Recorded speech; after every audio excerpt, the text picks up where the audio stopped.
अब जीएसटी का हमारा जो लास्ट टॉपिक है, ऑफेंस, पेनल्टीज एंड पनिशमेंट, आप प्रोसिक्यूशन भी लिख सकते हो। डन। चलो, ये टॉपिक स्टार्ट होने के पहले थोड़ा इसका बेसिक आपके साथ डिस्कस कर लेता हूँ, और बेसिक होने के बाद जो है हम ये टॉपिक स्टार्ट करेंगे। पहले तो मुझे बताइए, पहले तो मुझे बताइए कि यहाँ पे किसने किसने ये टॉपिक पढ़ा है, ऑफेंसेस, पेनल्टीज और प्रोसिक्यूशन। यस, किसने पढ़ा है, किसने नहीं पढ़ा है, बताओ फटाफट। नहीं पढ़ा।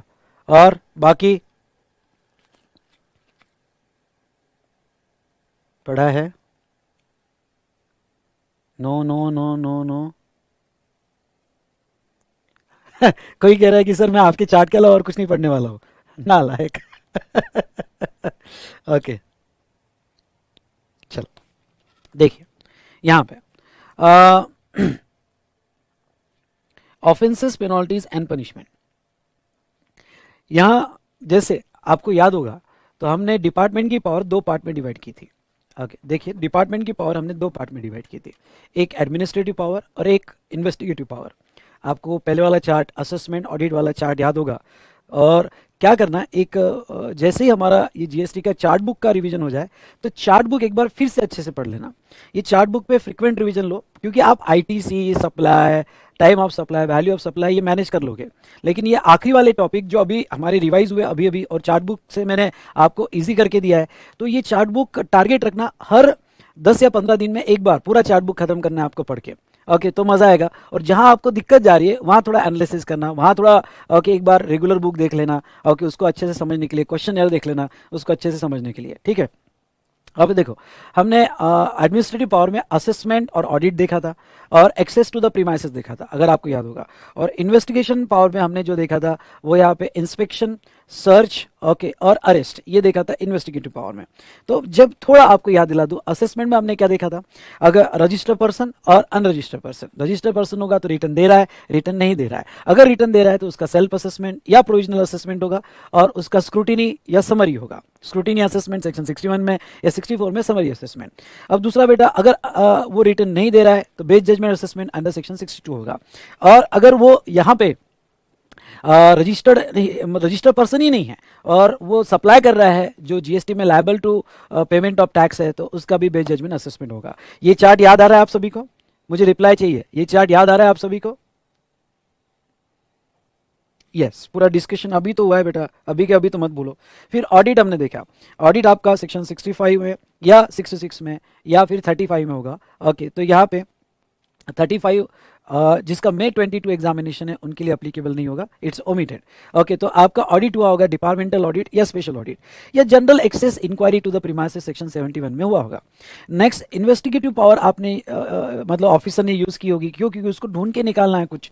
तो सेक्शन 67(1) में प्लेस ऑफ बिजनेस का इंस्पेक्शन हुआ होगा, या 67(2) में सर्च और सीजर का पावर दिया गया है, तो सर्च और सीजर किया गया होगा प्लेस ऑफ बिजनेस का, इंस्पेक्शन किया होगा या सर्च एंड सीजर किया होगा।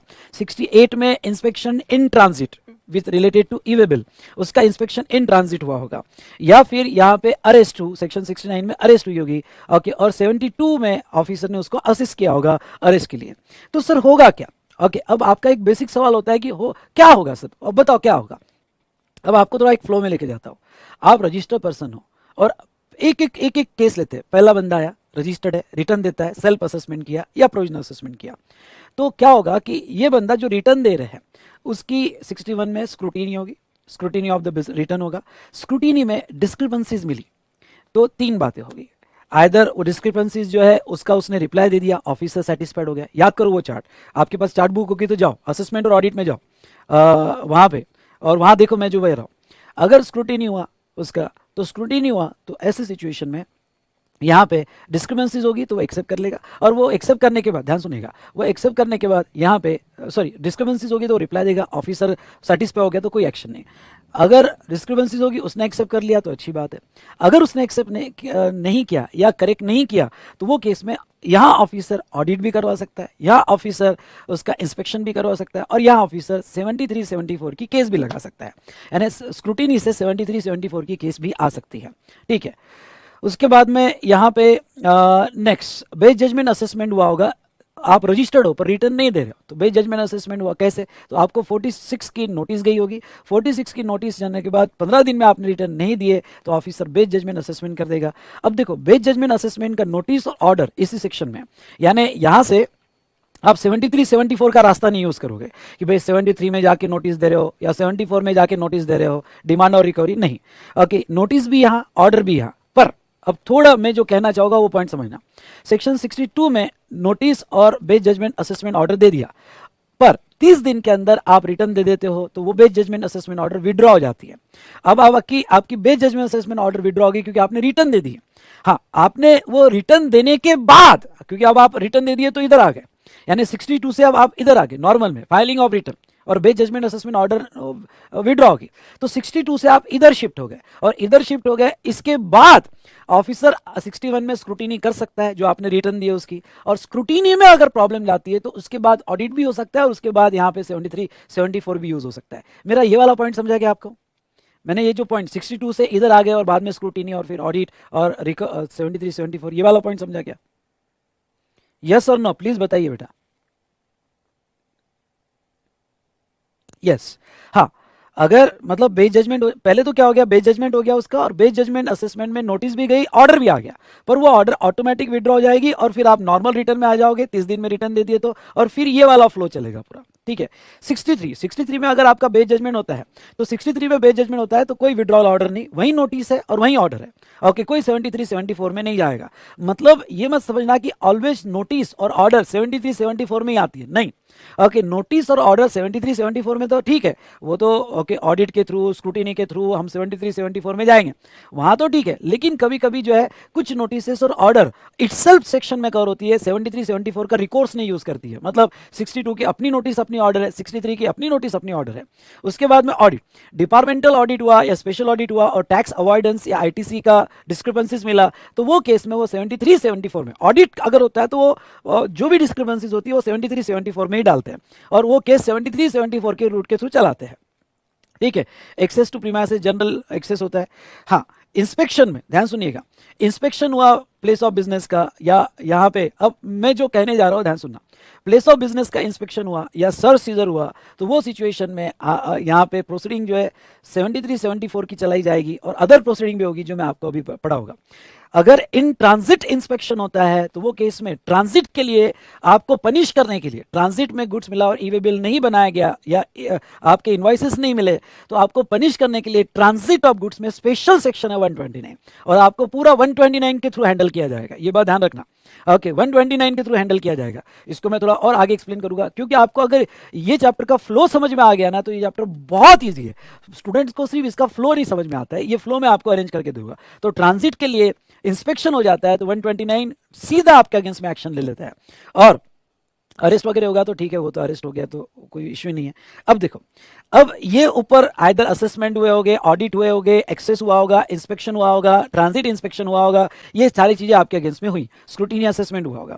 अब adjudication proceeding bye proper officer, officer आगे कैसे बढ़ेगा अगर उसको ये सब करने के बाद पता चला कि आपने टैक्स नहीं दिया है, आपने कंप्लायंसेस सही नहीं किया, आपने इनवॉइसेस सही नहीं दिया, आपने फेक इनवॉइसेस दिए, दुनिया भर की चीजें उनको पता चली, तो वो करेंगे क्या? तो एडजुडिकेशन कैसा करेंगे? अब वही तो हमें देखना है, एडजुडिकेशन कैसा करेंगे। एक तो वो यहां पे प्रोसीडिंग 73 74 की चलाएंगे और 76 एक्सेस कलेक्शन, आपको याद होगा तो 73 74 की प्रोसीडिंग जनरली स्क्रूटिनी असेसमेंट से आता है तो वहां चलाएंगे, या ऑडिट के थ्रू आता है तो वहां चलाएंगे, या डायरेक्ट भी चला सकते हैं प्रोसीडिंग। तो बस ये देखना है कि वो प्रोसीडिंग कैसे चलाएंगे हमारे अगेंस्ट में। ओके, तो 73 74 की प्रोसीडिंग चलाएंगे। अगर उन्होंने 73 74 की प्रोसीडिंग चलाई, सुनिए 73 74 की प्रोसीडिंग चलाई, तो इसके जस्ट मिनट बेटा,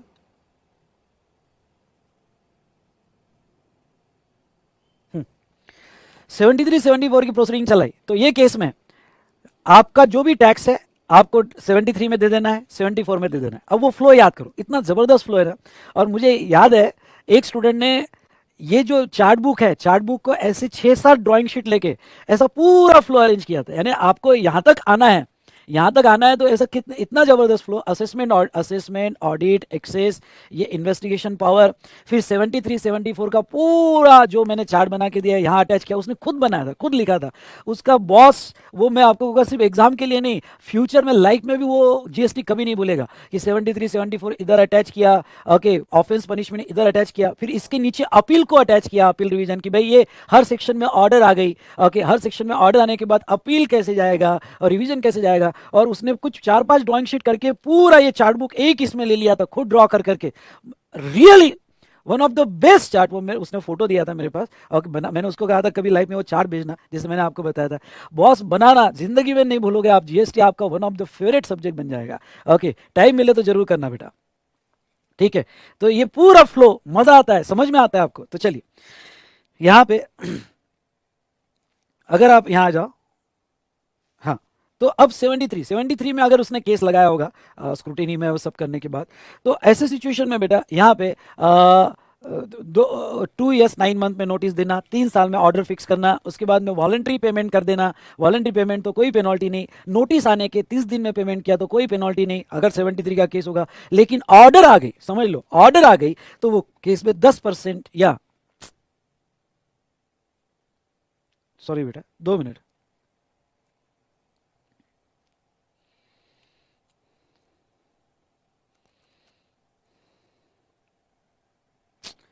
एक मिनट, इंटरनेट कनेक्शन गया, यस। तो ऑर्डर आ गया बेटा, तो ऑर्डर अगर आ गया तो 10% या 10,000 विच इज हायर लगेगा। 74 में यहाँ पे 4 साल 6 महीने तक नोटिस, 5 साल में demand order from annual return, उसके बाद में वॉलंटरी पेमेंट किया तो 15% पेनल्टी, नोटिस के 30 दिन में किया तो 25% पेनल्टी, या डिमांड ऑर्डर के 30 दिन में किया तो वो सिचुएशन में यहाँ पे 50% का पेनल्टी, नहीं तो 100% पेनल्टी। ये 74 की प्रोसीडिंग। 76 में एक्सेस कलेक्शन। लेकिन आपको ये बात बताओ क्या, आपको 73 74 में इंटरेस्ट लग जाएगा और पेनल्टी देनी पड़ेगी। अब 73 74 अपनी पेनल्टी खुद ही लगा देता है, यानी अगर इसमें प्रोसीडिंग आ गई तो इसकी पेनल्टी इसमें ही लग जाती है, इसमें लग जाती है। और लॉ क्या कहता है, अगर आपको याद होगा तो लॉ ये कहता है कि अगर आपने 73 74 की पेनल्टी दे दी तो proceeding deem to be concluded, वो वर्ड ऐड करो, याद करो वो proceeding deem to be concluded, मतलब आपके अगेंस्ट में कोई भी एक्शन नहीं ली जाएगी। प्लस आपके साथ जो लोग इन्वॉल्व थे, okay, transporter, warehouse keeper या बायर, उनके अगेंस्ट में भी कोई एक्शन नहीं ली जाएगी एक्सेप्ट 132। ये बहुत इंपॉर्टेंट है, एक्सेप्ट 132। यहां तक अच्छे से समझ में आ रहा है बेटा, प्लीज रिप्लाई। यहां तक अच्छे से समझ में आ रहा है, प्लीज रिप्लाई। ठीक है, ठीक है। तो अब एक 132 को छोड़ के बाकी सब प्रोसीडिंग कंक्लूड कर देंगे। और यहां तो ऐसा भी दिया, अगर सेक्शन 75 आप पढ़ते हो, सेक्शन 75 में दिया है कि अगर आपने इस प्रोसीडिंग में पेनल्टी दे दी तो बाकी कोई भी सेक्शन में पेनल्टी नहीं लगती है। ये तो बड़े इंपॉर्टेंट स्टेटमेंट मैं आपको कह रहा हूं। इस 73 74 की वो जो भी पेनल्टी है, 15%, 25%, 50%, 100% या 10%, आपने जो पेनल्टी दे दी तो इस एक्ट में कहीं पे भी आपको पेनल्टी नहीं लगेगी, proceeding deem to be concluded होगी, यानी नो पेनल्टी। सुनिए, okay, no penalty, sorry, okay, no penalty, no confiscation, और अदर पर्सन भी इन्वॉल्व हो गए तो उनको भी बेनिफिट मिल जाएगा। तो ये 3 बड़े इंपॉर्टेंट बेनिफिट मिल जाते हैं सेक्शन 130 को छोड़ के। अब सेक्शन 132 को छोड़ के मतलब क्या बेटा, 132 को छोड़ के मतलब 132 में ऐसा क्या है, तो 132 में क्रिमिनल प्रोसीडिंग है, यानी आपको प्रोसिक्यूशन किया जाता है, इम्प्रिजनमेंट, आपको अरेस्ट करके आपको जेल में डाला जा सकता है। तो मतलब ये क्या है कि 73 74 आपको सबसे बचाएगा, सबसे बचाएगा, पर अरेस्ट से नहीं बचाएगा। यानी अगर आप सेक्शन 132 के ऑफेंसेस में आते हो, 132 बड़ा इंपॉर्टेंट है, सेक्शन 132 के ऑफेंस में आते हो और आपने कुछ अमाउंट से, यानी 2 करोड़ से ज्यादा वगैरह जो आपने, अगर यहाँ पे उनके स्लैब दिए, मैं स्लैब पढ़ाऊंगा, ओके, यहाँ पे जैसे आप नीचे चार्ट में आते हो तो ये स्लैब दी है आपने, 1 करोड़ से 2 करोड़ के बीच में तो कितनी जेल हो सकती है, 2 से 5 के बीच में, और 5 करोड़ के ऊपर कितनी जेल हो सकती है, ये सब स्लैब पड़ा होगा आपको। अगर 132 के इसमें आ जाते हो तो बेटा उससे कोई नहीं बचा पाएगा, उससे भगवान भी नहीं बचा पाएगा अगर वो स्लैब में आप फ्रॉड कर देते हो, कि इवन दो प्रोसीडिंग 73 74 की है। तो 132 में हम देखेंगे आगे। फिर अगर आपको प्रोसिक्यूशन किया जा रहा है तो हर आदमी चाहता है कि अगर उसको जेल में डाला जा रहा है तो कॉग्नाइजेंस हो जाए, बेल मिल जाए। कॉग्नाइजेंस ऑफ ऑफेंस मतलब कौन से ऑफेंस बेलेबल बेलेबल है, कौन से ऑफेंस नॉन बेलेबल है। ओके, कॉग्नाइजेबल्स, कॉग्नाइजेबल मतलब नॉन बेलेबल और नॉन कॉग्नाइजेबल्स मतलब बेलेबल। मैं आपको आगे पढ़ा होगा इसको। तो कौन से हम बेल कहाँ ले सकते हैं, कहाँ नहीं ले सकते हैं, क्या हमारी अरेस्ट को हम रोक सकते हैं क्या, कंपाउंडिंग ऑफ ऑफेंस, कुछ पैसा देकर गवर्नमेंट को पैसा, अरेस्ट मत कर भाई, कुछ भी कर, अरेस्ट मत कर। तो ये जो है cognizance of offence, compounding of offence, ये इससे कनेक्टेड है। ओके, तो यहाँ पे अगर अरेस्ट हो जाती है सेक्शन 132 से, फिर आगे की सीरीज चालू होती है। ओके, तो ये क्रिमिनल ऑफेंस है। यहां तक समझा? यस बोलो, फिर मैं आगे बढ़ता हूं। यहां तक समझा? यस बोलो, फिर आगे बढ़ता हूं। Very good, very good, done done done done. Okay, चलिए, ये तो बेटा 73 74 की प्रोसीडिंग हुई, तो क्या होगा अब समझ लो। 73 डिपार्टमेंट एडजुडिकेट कर रहा है, पर आपकी प्रोसीडिंग वो 73 74 में नहीं ले रहा है, आपकी प्रोसीडिंग वो अदर इसमें ले रहा है। सर अदर इसमें हो सकती है क्या? बिल्कुल हो सकती है अदर इसमें, जरूरी थोड़ी कि 73 74 से जाऊंगा मैं। ओके, जैसा बेस जजमेंट कर दिया मैंने, 62 का बेस जजमेंट है और ऑर्डर समझ लो विड्रॉ नहीं हुई क्योंकि आपने 30 दिन में रिटर्न नहीं दिए, तो बेस जजमेंट तो ये तो 62 का बेस जजमेंट करने के लिए मैं 73 74 में जा ही नहीं सकता, यही नोटिस है, ही ऑर्डर। ओके, तो प्रोसीडिंग यही होगी, या 63 में ओके बेस जजमेंट प्रोसीडिंग यही होगी, या फिर मैं आगे बताऊंगा सेक्शन 129 130 ओके इसमें भी ओके वही नोटिस वही ऑर्डर। ओके, इन शॉर्ट अगर आपकी प्रोसीडिंग 62 में हुई होगी, 63 में हुई, समरी असेसमेंट 64 में हुआ होगा, या फिर यहाँ पे offences proceeding not covered in anywhere, मतलब कोई भी ऐसी प्रोसीडिंग जो 62 63 64 73 74 129 130 ओके इसमें कवर, क्योंकि 129 130 के अलग प्रोसीडिंग है, तो समझ लो कि कोई भी ऐसी ऑर्डर आई होगी जो 62 की है बेस जजमेंट, 63 की है और 64 की बेस जजमेंट समरी असेसमेंट है, या कोई भी इस एक्ट में ऑर्डर आई होगी जो इन सेक्शन में कवर नहीं है, क्योंकि इन सेक्शन में कवर है 62 तो मैंने ले लिया, 63 भी मैंने ले लिया, यहाँ पे ले लिया, 64 भी यहाँ ले लिया, 73 74 उधर चले जाएगा, 129 130 की अपनी अलग प्रोसीडिंग है। ओके, ट्रांसिट में गुड्स और कॉन्फिस्केशन ऑफ गुड्स की अलग प्रोसीडिंग है। इन सिंपल मेरा आपको क्या कहना है यहाँ पे? ओके, तो ऐसे सिचुएशन में यहाँ पे अब आगे देखो, यहाँ एक लाइन में कहो क्या 73 74 की प्रोसीडिंग नहीं है और नोटिस ऑर्डर ये सब अलग सेक्शन में है, नोटिस ऑर्डर अलग सेक्शन में है। तो अब ऑफिसर आगे कैसा बढ़ता है देखिए बेटा, यहां तक समझा मैं क्या कह रहा हूं? बस इतना समझो 73 74 की प्रोसीडिंग नहीं है, बाकी कोई भी प्रोसीडिंग यहां पे, ठीक है। तो अब ऑफिसर, अब ये चैप्टर इंपॉर्टेंट हो जाता है, ऑफेंसेस पेनल्टीज एंड प्रोसिक्यूशन, ठीक है। अब यहां दो प्रोसीडिंग ये चैप्टर में है, एक सिविल प्रोसीडिंग और दूसरा क्रिमिनल प्रोसीडिंग। ये क्रिमिनल यहां लिया है और सिविल प्रोसीडिंग मैंने यहां लिया है। सिविल प्रोसीडिंग मतलब पेनल्टी लगाना या गुड्स कॉन्फिस्केट करना, गुड्स सीज करना, उसको कहते हैं सिविल प्रोसीडिंग। यानी आपको धक्का नहीं लगाया, आपको अरेस्ट नहीं किया, बाकी जो हमें सिविल एक्शन लेनी है वो लेंगे। और क्रिमिनल मतलब आपको जेल के अंदर डाल रहा है, वो क्रिमिनल प्रोसीडिंग। तो अब सिविल प्रोसीडिंग, तो इन शॉर्ट अब मैं थोड़ा समझाना चाहूंगा, 73 74 होगा तो उसकी सिविल प्रोसीडिंग उसी सेक्शन में पेनल्टी लगा के 15% 25% 50% लगा के उन्होंने उनके ही सेक्शन में खत्म कर दिया है सिविल को, सिर्फ क्रिमिनल को जिंदा रखा है। क्रिमिनल को जिंदा रखा है मतलब 73 74 होगा तो पेनल्टी वही सेक्शन लगा देगा, लेकिन क्रिमिनल के लिए 132 में आना पड़ेगा। लेकिन ऐसी कोई भी नोटिस और ऑर्डर है जो 73 74 के थ्रू नहीं है, बेस जजमेंट वाले वगैरह है, समरी असेसमेंट है, उसकी सिविल प्रोसीडिंग मतलब वो केस में पेनल्टी कौन से सेक्शन में जाएंगे, तो वो इसमें 122 के सेक्शन में आएंगे। सेक्शन 122 123 124 ये 125 अब मैं पढ़ाने वाला हूँ। ओके, वहां आएंगे, गुड्स को कॉन्फिस्केट करेंगे, ओके सीज करेंगे, और यहां पे भी क्रिमिनल प्रोसीडिंग रहेगी। यानी क्रिमिनल प्रोसीडिंग तो दोनों केस में है। ये समझा क्या पॉइंट? ओके, अच्छे से समझा क्या कि हम ये चैप्टर ऑफेंस और प्रोसिक्यूशन में कैसे आ रहा है, क्योंकि बहुत से स्टूडेंट का ये क्वेश्चन रहता है और जिन्होंने सच में पढ़ा है कि यार 73 74 में भी पेनल्टी है, इधर भी पेनल्टी है, कब कौन सी पेनल्टी लगाना। ओके, ये क्लियरली समझा क्या आपको? ये क्लियरली समझा क्या आपको? Very good. तो अब आप समझ गए होंगे कि 122 की पेनल्टी कब लगती है। तो चलिए, अगर आप इस प्रोसीडिंग के थ्रू आए होंगे जो 73 74 की नहीं है, तो पेनल्टी सेक्शन 122 में लगाई जाती है। पेनल्टी फॉर स्पेसिफाइड ऑफेंसेस, जैसा टैक्सेबल पर्सन होगा, रजिस्टर्ड पर्सन होगा, एनी पर्सन होगा, तो 122 1 122 2 122 3 इस सेक्शन में पेनल्टी लगाई जाती है। उसके बाद में यहाँ पे 123 124 ये एजेंट्स, कुछ एजेंसीज पे पेनल्टी लगाती है। ओके, उसके बाद में सेक्शन 125 ये जनरल पेनल्टी है, और 126 कि जब भी कोई ये सेक्शन में पेनल्टी लगाई जाए तो क्या आपने जनरल डिसिप्लिन्स फॉलो करने चाहिए। पेनल्टी लगाते वक्त ऑफिसर ने कौन से जनरल डिसिप्लिन्स फॉलो करने चाहिए, वो सेक्शन 126 में है। अगर थोड़ा आप ध्यान से पढ़ो तो सेक्शन भी याद हो जाएंगे। ये तो लास्ट टॉपिक के सेक्शन चार्ट से इतने मस्त याद हो जाएंगे ना, अगर आप थोड़ा अच्छे से पढ़ो तो। ओके, और अगर आपने वो 5-6 ड्राइंग शीट लेके एक पूरा चार्ट बुक एक चार्ट में खत्म किया ऐसा अरेंज करके, तो मजा आ जाएगा बॉस। ओके, यानी सब चीजें प्रॉपर लिंक हो जाएगी। तो ये जो है ये सिविल प्रोसीडिंग। अब मैं थोड़ा ये पॉइंट पे आता हूँ। 2 एक्शन होती है, मैंने यहाँ, अरे यार यहाँ 2 पार्ट की है। पहला पार्ट सिविल प्रोसीडिंग में एक्शन ऑन पर्सन, पर्सन पे पेनल्टी लगाई जाती है, और ये यहाँ पे, और एक्शन ऑन गुड्स, गुड्स पे, गुड्स का क्या किया जाता है। इसलिए जब भी मैं कहता हूँ फ्रॉड करना पाप नहीं है, पकड़े जाना पाप है, क्योंकि आपके अगेंस्ट में पूरी बारात आने वाली है। बारात में इंटरेस्ट तो लग गया, अब हम पेनल्टीज भी लगाएंगे, हम आपके गुड्स को भी नहीं छोड़ेंगे। तो गुड्स पर क्या एक्शन होगी, तो थोड़ा अब मैं इधर आ जाता हूँ। सेक्शन 67(2) में अगर आपका डिटेंशन और सीजर हो गया होगा, जो हमने ऑलरेडी डिस्कस कर लिया है, सीजर, डिटेंशन और सीजर हो गया होगा, या सेक्शन 129 में, 129 कब लगता है बेटा, देखो सेक्शन 67(2) तब लगता है जब प्लेस ऑफ बिजनेस पर यहाँ पे सर्च किया गया और वो प्लेस ऑफ बिजनेस पर गुड्स मिले और उसको सीज कर लिया।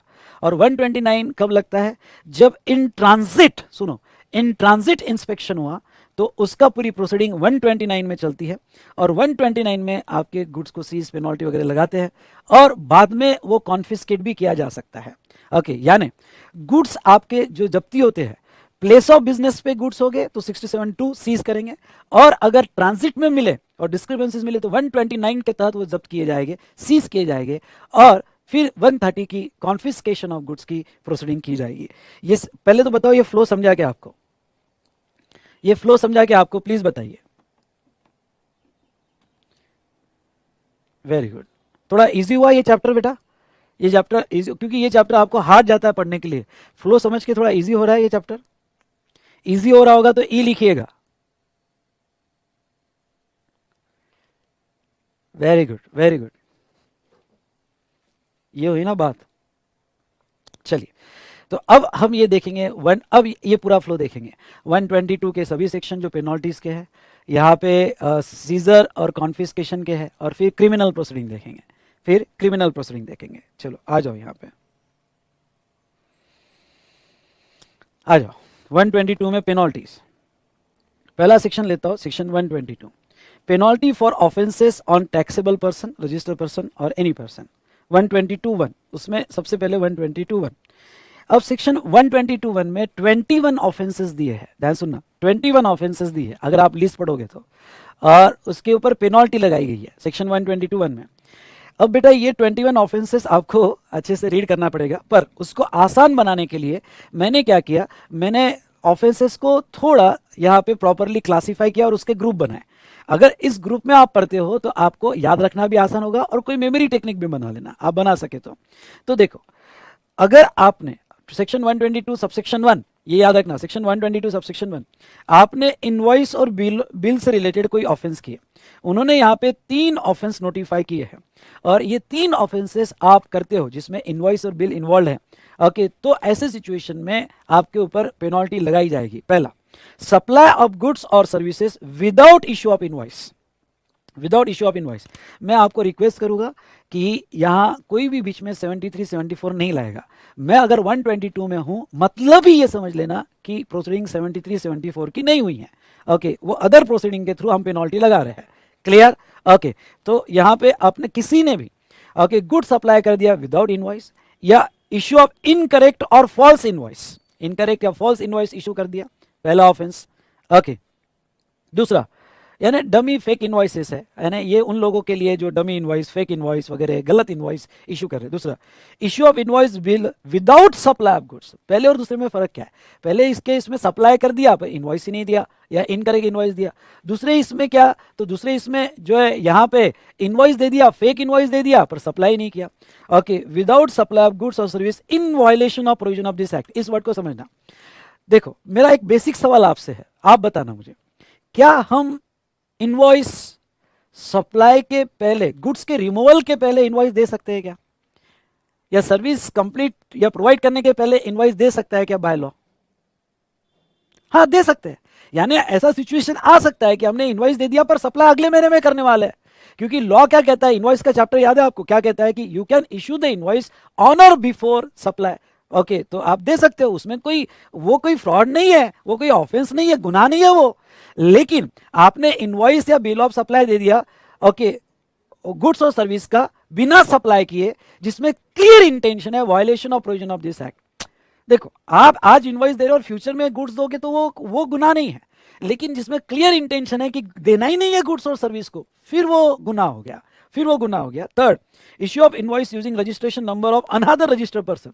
मतलब क्या, मैं पहले कह देता हूं, अगर आप सेक्शन 122 आपकी बुक से पढ़ रहे होगे, मॉड्यूल से पढ़ रहे होगे या एक्ट से पढ़ रहे होगे तो सीक्वेंस नहीं मिलेगा, क्योंकि मैंने ये जो है ग्रुप वाइज बनाया है, इनवॉइस से रिलेटेड, कलेक्शन से रिलेटेड, जो आपको याद करने आसानी होगी। इसलिए ये जो क्लॉजेस है, ये क्लॉजेस ओरिजिनल टेक्स्ट से कंपेयर मत करना, ओरिजिनल टेक्स्ट के क्लॉजेस अलग है, ये क्लॉजेस अलग है। ये मेरी रिक्वेस्ट है, आपको आसान बना के दिया है मैंने, ठीक है। उसके बाद में यहाँ पे अगर किसी के दूसरे का रजिस्ट्रेशन नंबर आपने हाईजैक कर लिया, ऐसा बहुत देखा गया कि भाई सामने वाला मुझे टैक्स इनवॉइस मांग रहा है, बहुत जबरदस्ती कर रहा है, मुझे टैक्स इनवॉइस चाहिए, टैक्स इनवॉइस, मैंने दूसरे का जीएसटी लिया और दे दिया उसको टैक्स इनवॉइस, ले जा, तो ऐसा अगर पता चला तो वो भी गुनाह माना जाएगा। नेक्स्ट, ये तो हुआ इनवॉइस से रिलेटेड ऑफेंसेस। दूसरा, कलेक्शन और पेमेंट से रिलेटेड ऑफेंसेस। अब देखो इसके जो है टोटल अगेन 4 ऑफेंसेस दिए हैं। पहला, collect any amount as a tax but fails to pay to government beyond the period of 3 months from the due date of payment of tax. मतलब क्या, आपने कस्टमर से, क्लाइंट से, रिसिपिएंट से tax तो लिया पर गवर्नमेंट को नहीं दिया वो tax beyond the period of 3 months. मतलब ये गुना तब माना जाएगा जब 3 महीना हो जाए और 3 महीने के बाद नहीं दिया तो गुना होगा। मतलब ये हुआ कि अगर आपने विद इन 3 मंथ्स दे दिया तो वो गुना नहीं है, लेकिन 2 मिनट रुकना बेटा, 2 मिनट रुकना।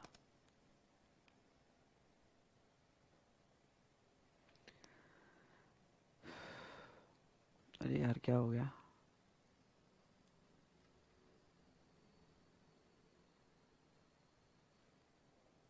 हाँ ओके, 3 महीने में दे दिया तो गुनाह नहीं है, पर 3 महीने हो गए, यानी बहुत सी बार ऐसा होता है कि आपकी ड्यू डेट, आपने पैसा ले लिया और ड्यू डेट में आपने जो है collect any amount of tax, आपने पैसा तो कलेक्ट कर लिया पर 3 महीने में नहीं दिया आपने, ड्यू डेट भी आ गई तो भी नहीं दिया, या एक्सेस कलेक्शन किया और आपने नहीं दिया 3 महीने के अंदर, 3 महीने हो गए, अभी तक नोटिस नहीं आई होगी आपके केस में, पर वो गुनाह माना जाएगा तो डिपार्टमेंट आपको यहाँ पे पेनल्टी लगा सकता है।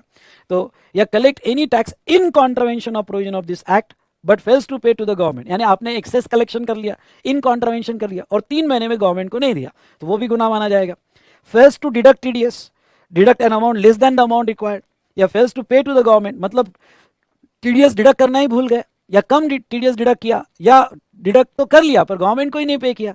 सेम फॉर टीसीएस, टीसीएस में भी आपने ऐसा किया तो टीडीएस से रिलेटेड या टीसीएस से रिलेटेड आपने गुनाह किए, तो ये सब पेमेंट से रिलेटेड ये दिया है उन्होंने, गुनाह किए तो आपको पेनल्टी। नेक्स्ट, आईटीसी से रिलेटेड, ओके, टेक और utilise ITC without actual receipt of goods और services, okay, in contravention of the provision of this act. मतलब क्या, आपको गुड्स और सर्विसेज मिली नहीं, क्योंकि जब तक आपको वो नहीं मिलती है ओके तब तक आप क्रेडिट नहीं ले सकते हो, ओके, और आपने कॉन्ट्रवेंशन किया है। या टेक और utilise ITC in contravention of section 20, यानी आईएसडी ने एक्सेस क्रेडिट बांट दिए या वो कुछ किया तो वो कवर हो जाएगा। अब registration related, liable to get registered but fails to obtain registration, ये भी गुना माना जाएगा। मतलब आपका थ्रेशोल्ड क्रॉस हो गया, आप रिवर चार्ज में लायबल थे लेकिन आपने रजिस्ट्रेशन नहीं लिया। या furnishes false information regarding to registration, तो आपको छोड़ा नहीं जाएगा। उसके बाद में डॉक्यूमेंट्स, रिकॉर्ड्स और इन्फॉर्मेशन, हाँ ये तो देखो, ये तो हमने देखा कि भाई इनवॉइस से रिलेटेड या कलेक्शन पेमेंट से रिलेटेड या आईटीसी से रिलेटेड रजिस्ट्रेशन। हाँ, हमने जो रिकॉर्ड्स, आपको याद आ रहा है चार्ट, रिकॉर्ड्स डॉक्यूमेंट्स कौन कौन से आपको मेंटेन करने पड़े, तो आपने फॉल्सिफाई फाइनेंशियल रिकॉर्ड मेंटेन किए, फेक अकाउंट प्रोड्यूस किया डिपार्टमेंट के सामने, furnish false information in return with intent to evade the payment of tax. हाँ ये बहुत जरूरी है कि रिटर्न में गलत इंफॉर्मेशन दी जिसमें आपका क्लियर इंटेंशन था कि टैक्स अवॉइड करना है, टैक्स अवॉइड करना है। Fails to keep and maintain retain books of account, हमने जो आपको बुक्स ऑफ अकाउंट बताए थे ऊपर वो आपने प्रॉपर्ली मेंटेन नहीं किए। मैन्युफैक्चरर ने रॉ मटेरियल का स्टॉक लेजर मेंटेन नहीं किया, एजेंट ने प्रिंसिपल की डिटेल्स मेंटेन नहीं की, जो एजेंट के प्रिंसिपल की डिटेल्स है, याद आ रहा है ना कुछ नालायक को, ओके। या फिर टेम्पर विथ और destroy any material evidence, okay, कोई भी मटेरियल एविडेंस के साथ आपने छेड़छाड़ कर दी, ओके, और डॉक्यूमेंट्स बदल दिए, छेड़छाड़ कर दिया, तो ये सब गुनाह माने जाएंगे और आपको छोड़ा नहीं जाएगा। उसके बाद में टर्नओवर से related, suppress turnover leading to evasion of tax, मतलब क्या, बहुत सी बार आपके टर्नओवर के बेस पे आपका कंपोजिशन लेवी होता है, आपका थ्रेशोल्ड होता है, आपका ऑडिट होता है, आपका एग्जाम्पशन होता है। तो ये सब बेनिफिट लेने के लिए आपने टर्नओवर छुपाया, 1.5 करोड़ के ऊपर था तो भी आपने कम बताया, 75 लाख के ऊपर था तो भी आपने कम बताया, छुपाया। थ्रेशोल्ड आपका 40 के ऊपर, 20 के ऊपर या 10 के ऊपर था, आपने कम बताया, ये गुना किया। हाँ, तो ये गुना तो ये हमने देखा। ट्रांसपोर्टर और स्टोर, यानी ये ट्रांसपोर्टर को भी नहीं छोड़ेंगे हम, उसको भी, उसके भी गुना का उसको पनिशमेंट देंगे। Transport taxable goods without document, okay, एक ट्रांसपोर्टर नालायक गुड्स ट्रांसपोर्ट कर रहा है विदाउट ई वे बिल चालान, उसको भी नहीं छोड़ेंगे, उस पर भी पेनल्टी लगाएंगे। और सप्लाईज, ट्रांसपोर्ट और store any goods which he has reason to believe are liable to confiscation, या फिर आपने ऐसा गुड स्टोर किया, वेयर हाउस में ट्रांसपोर्ट किया जो क्लियरली पता था लायबल टू कॉन्फिस्केशन है, ओके, तो ऐसा गुड्स आपने ट्रांसपोर्ट किया।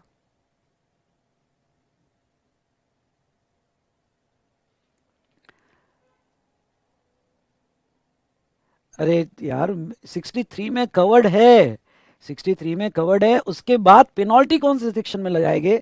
तो अगर आपने रजिस्ट्रेशन नहीं लिया तो आपका बेस जजमेंट तो असेसमेंट होगा, पर सेक्शन 63 में पेनल्टी नहीं है ना। उन्होंने तो सिर्फ इतना कहा कि बेस जजमेंट होगा, पर बेस जजमेंट के असेसमेंट के बाद पेनल्टी किधर लगाएंगे? तो पेनल्टी ये सेक्शन में आएगी 122 में, समझा क्या?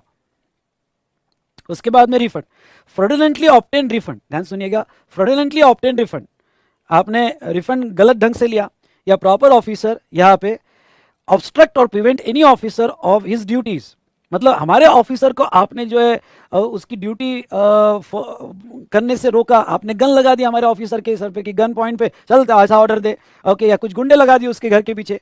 Fails to furnish information document called by proper officer. और अगर सीज गुड्स से होगा तो dispose of tamper with any goods detain और सीज और अटैच, कोई भी गुड्स अगर हमने सीज किया होगा और उसके साथ आपको हमने डिटेन किया था, कहा था इसको हाथ मत लगाना, ठीक है, ओनरशिप तुम्हारी है पर हाथ मत लगाना, तुमने क्या किया, उसके सिल तोड़ ताड़ के फेंक दिया और गुड्स को बेच दिया, यानी हमारे गुड्स के साथ टेम्परिंग किया सीज गुड्स के। तो इतने सारे अगर आपने ऑफेंसेस किए होंगे, देखो प्रोसीडिंग तो आपकी 61, 62 या कोई भी सेक्शन में ही होगी, मैं यहाँ से पेनल्टी लगा रहा हूँ। तो यहाँ सेक्शन 122 में ओके, तो सेक्शन 122 में जो है ये आपको इतने सारे ऑफेंसेस हो गए तो पेनल्टी लगेगी। ये आई क्या बात समझ में है? यस और नो? और पेनल्टी कितना? तो पेनल्टी हायर ऑफ फॉलोइंग 10,000 या amount equivalent to any of the following, यानी 100%। ओके, ऐसे समझ लो, यही ऑफेंस में जितना टैक्स इन्वॉल्व होगा उसका 100%, यानी आपने टैक्स इवेजन का केस होगा तो 100%, टीडीएस का केस होगा, पे करना भूल गए वगैरह तो 100%, टीसीएस का केस होगा तो उसका 100%, आईटीसी अवेल्ड और पास और डिस्ट्रीब्यूटेड इरेगुलर, आईटीसी का फ्रॉड होगा, जितना फ्रॉड आईटीसी का किया उतना उसका 100%, इरोनियस रिफंड होगा तो उसका 100%। तो ये आपके ऊपर पेनल्टी लगाई जाएगी। ओके, ये सब है, लर्न करना पड़ेगा, दूसरा ऑप्शन नहीं है, ठीक है। ये तो बेटा सेक्शन 122(1) की पेनल्टी, मैं पेनल्टी लगा रहा हूँ। सेक्शन 122(1) है, ये इस बार की अमेंडमेंट है, अच्छे से पढ़ के जाना है, ठीक है। ये ऐड किया गया 122(1) है। वो क्या कहते हैं देखो, any person who retain the benefit of a transaction covered under A K 1 और 2, सी के 1 और 2, यहाँ पे ऑफ सबसेक्शन 1, मतलब ए के 1 और 2 यानी क्या, ये ए जो है ये आपको एग्जाम में तो लिखना पड़ेगा, ए के ये 1 और 2 और सी के 1 और 2, यानी ये 2 और 2 ट्रांजेक्शन, ये वाले 2 और ये वाले 2 ट्रांजेक्शन, इस ट्रांजेक्शन को करने के लिए किसी ने बेनिफिट लिया and whose instance such transaction is conducted, तो उसके ऊपर पेनल्टी लगाई जाएगी इक्वल्स टू टैक्स इवेडेड और आईटीसी अवेल, उसके ऊपर भी पेनल्टी लगाई जाएगी। अब मैं आपको बता देता हूं, इसमें 4 चीजें कवर की है, सप्लाई ऑफ गुड्स और सर्विसेज विदाउट इनवॉइस, या फिर इनवॉइस विदाउट सप्लाई, यानी फेक इनवॉइसेस या फेक ट्रांजैक्शन। दूसरा फेक आईटीसी। अब मैं आपको समझाऊंगा क्या हुआ, पिछले साल भर में फेक इनवॉइसेस और फेक आईटीसी के बड़े बड़े स्कैम सामने आए और उसमें यह पता चला कि हमारे जैसे प्रोफेशनल इन्वॉल्व है, धब्बा है, ओके, सीए पे, सीएमए, सीएस पे ऐसे लोग अगर इन्वॉल्व हो गए तो हमारे जैसे प्रोफेशनल इन्वॉल्व है, उनके कहने से ये किया गया। जैसे एक एग्जांपल मैं बताता हूं, यहां पे क्या हुआ देखो, दिल्ली की एक कंपनी थी, उन्होंने करोड़ों के इनवॉइस बांटे विदाउट सप्लाई, आईटीसी लेने के लिए इनवॉइस आ गए। अच्छा, उन्होंने जीएसटीआर 1 10 तारीख को दिया भी, क्योंकि जीएसटीआर 1 10 तारीख को दिया तो मेरे 2A में रिफ्लेक्ट हो गया। अब सेक्शन रूल 36(4) क्या कहता है, मेरे 2A में अगर रिफ्लेक्ट हो जाए तो मैं तो क्रेडिट ले लूंगा, ओके, रिपोर्टेड इनवॉइस है। अब सामने वाले ने 10 तारीख को जीएसटीआर 1 दिया और ओके जो भी है ये सब ट्रांजेक्शन उसने फेक इनवॉइस ने किया। एक सिंपल एग्जांपल लेता हूँ, मुझे क्रेडिट चाहिए, ओके, तो क्रेडिट में सर्विसेज में फेक इनवॉइस बहुत ज़्यादा हुए, क्योंकि गुड्स के केस में तो ईवे बिल आ जाता है, तो इसलिए मुश्किल हो जाती है। सर्विसेज में दिल्ली की एक कंपनी है, मैंने कहा कि यार तेरी इंफॉर्मेशन टेक्नोलॉजी सर्विस बता दे, मेरे सॉफ्टवेयर ये वगैरह है या वेबसाइट है सर्विस बता दे, उसने मेरे को वेबसाइट बता दिया, उसमें उसने मेरे को 50 लाख का बिल दे दिया, जबकि कुछ नहीं, 50 लाख का बिल दे दिया जीएसटी लगा के, जीएसटी का तो क्रेडिट मिल जाएगा, और उसके पास 50 लाख का बिल है, तो 50 लाख का बिल तो मैं उसको उसका 2% दे दूंगा। हाँ 2% ले ले भाई, ओके, और मुझे तो खर्चा भी बुक हो गया, जीएसटी का क्रेडिट भी मिल गया, और मैंने उसको 2% दे दिए। फिर ऐसे उसने हजारों लोगों को बिल दिए, dummy invoices, specially service sector में। और सर्विस उसने क्या किया, 10 तारीख को जीएसटीआर 1 भी डाल दिया, सो दैट मेरे 2A में भी आ गया, और 12-13 तारीख को दुबई भाग गया। ये सब सबसे 2%, किसी से 3%, किसी से 5% पैसा लेके, करोड़ का पैसा लेके, ऐसे 250 करोड़ का स्कैम हुआ था, वो दुबई भाग गया। 20 तारीख को 3B दिया ही नहीं और पैसा भी नहीं दिया। हाँ जीएसटीआर 1 अपडेट कर दिया, लेकिन पैसा दिया नहीं और भाग गया, वो भाग गया। तो ऐसे केस में, और ये सब इसमें उसके पता चला कि उसके जो यहाँ पे कंसल्टेंट थे, मैं नाम नहीं लूंगा, सीएस सीएमएस सीएस, पर उसके जो कंसल्टेंट थे उन्होंने ये सब पूरा बना के दिया था, वो भी पता चला, क्योंकि उनके मेल भी सामने आए कि उन्होंने ये पूरी अरेंजमेंट बना के दी थी, और 250-300 करोड़ का कमीशन करा लेके भाग गए। तो ये सब जब बड़े बड़े स्कैम सामने आए, तो गवर्नमेंट ने ये प्रोविजन लाई, जो जिसने किया है उसको तो 122(1) में तो छोड़ेगा ही नहीं। और ख्याल रहे 122(1) जो है टैक्सेबल पर्सन को अप्लाई होता है। ओके, टैक्सेबल पर्सन मतलब जो रजिस्टर्ड है या लायबल टू रजिस्टर्ड है, जो रजिस्टर्ड है या लायबल टू रजिस्टर्ड है उसको अप्लाई होता है। लेकिन जहां तक है जो जिसने किया है वो ऑफेंस, उसको तो पेनल्टी लगाएंगे, पर ओके जिसने उसमें बेनिफिट लिए और जिसके डायरेक्शन पे, तो हमारे जैसे कंसल्टेंट ने भी 1% रखा कि भाई तू इतना सब कुछ करेगा तो 250 करोड़ कमा रहा है, 1-2% हमारा भी रख देने यार उसके अंदर। ओके, तो जिसने उसमें बेनिफिट रखे और जिसके whose instance transaction is conducted, यानी जिसके कहने पे ये सब कुछ हुआ, ओके, फेक इनवॉइस या फेक क्रेडिट का, उसको भी, उस पर भी अलग से पेनल्टी लगाई जाएगी, और वो है टैक्स इवेडेड और ITC avail and pass on, यानी उसके कहने पे जितना टैक्स इवेजन हुआ उस पर भी पेनल्टी लगाई जाएगी। ये पॉइंट समझा क्या आपको? यस और नो? ये पॉइंट समझा क्या? वेरी गुड, बहुत बढ़िया। ओके, तो चलिए, ये उन्होंने ऐड किया था इस बार।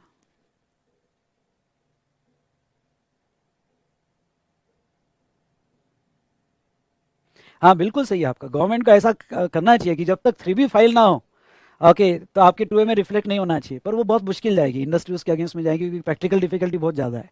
फिर वो ऐसा हो गया कि इस मंथ का आईटीसी सेकंड मंथ में जाएगा, यानी एक मंथ कैरी फॉरवर्ड होगा वैसा आईटीसी, जो भी है। चलो, ये आता है, ये हमने देखा सेक्शन 122 मैंने। नेक्स्ट नेक्स्ट बेटा जो है सप्लाई ऑफ गुड्स और services on which tax not paid, short been paid, erroneous refund, section 122 देखो, और ये पहला हुआ और ये दूसरा हुआ, और यहां से ऐसा एरो करना, दिया ही है बोलो, दोनों कंबाइन करके, कि केस है short paid, not paid, erroneous refund, या रॉन्गली अवेलमेंट और यूटिलाइजेशन ऑफ आईटीसी। तो उसमें 2 एक्शन होगी, पहला for reason other than fraud, wilful misstatement, तो पेनल्टी 10,000 और 10%, और फॉर रीजन बाय फ्रॉड होगा, विलफुल स्टेटमेंट, तो 10,000 और 100%।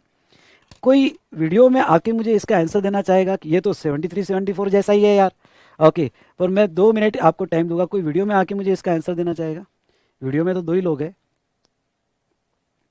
वीडियो में 2 ही लोग दिख रहे हैं, कोई इसका आंसर देना चाहेगा कि ये सेक्शन 122 सब सेक्शन 2 क्या कहता है? कोई रेडी है?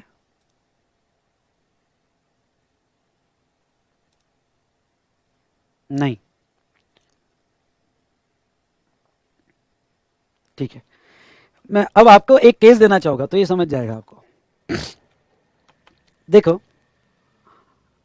सुनो ध्यान से, आप रजिस्टर्ड हो, रजिस्टर्ड होने के बाद आपने कोई रिटर्न नहीं दिए, रिटर्न नहीं दिए तो आपका शॉर्ट पेमेंट नॉट पेमेंट हो गया, शॉर्ट पेमेंट और नॉट पेमेंट हुआ, और आप रजिस्टर्ड हो, रिटर्न दिए तो नो डाउट स्क्रूटिनी, फिर 73-74, लेकिन आप रजिस्टर्ड हो और रिटर्न नहीं दे रहे हो, और आप नॉन पेमेंट ऑफ टैक्स कर रहे हो या शॉर्ट पेमेंट ऑफ टैक्स कर रहे हो, तो बताओ क्या होगा? ओके, क्या होगा? स्टेप बाय स्टेप बताओ। रिटर्न नहीं दे रहे हो, रजिस्टर्ड हो, तो क्या होगा? पहला स्टेप क्या होगा?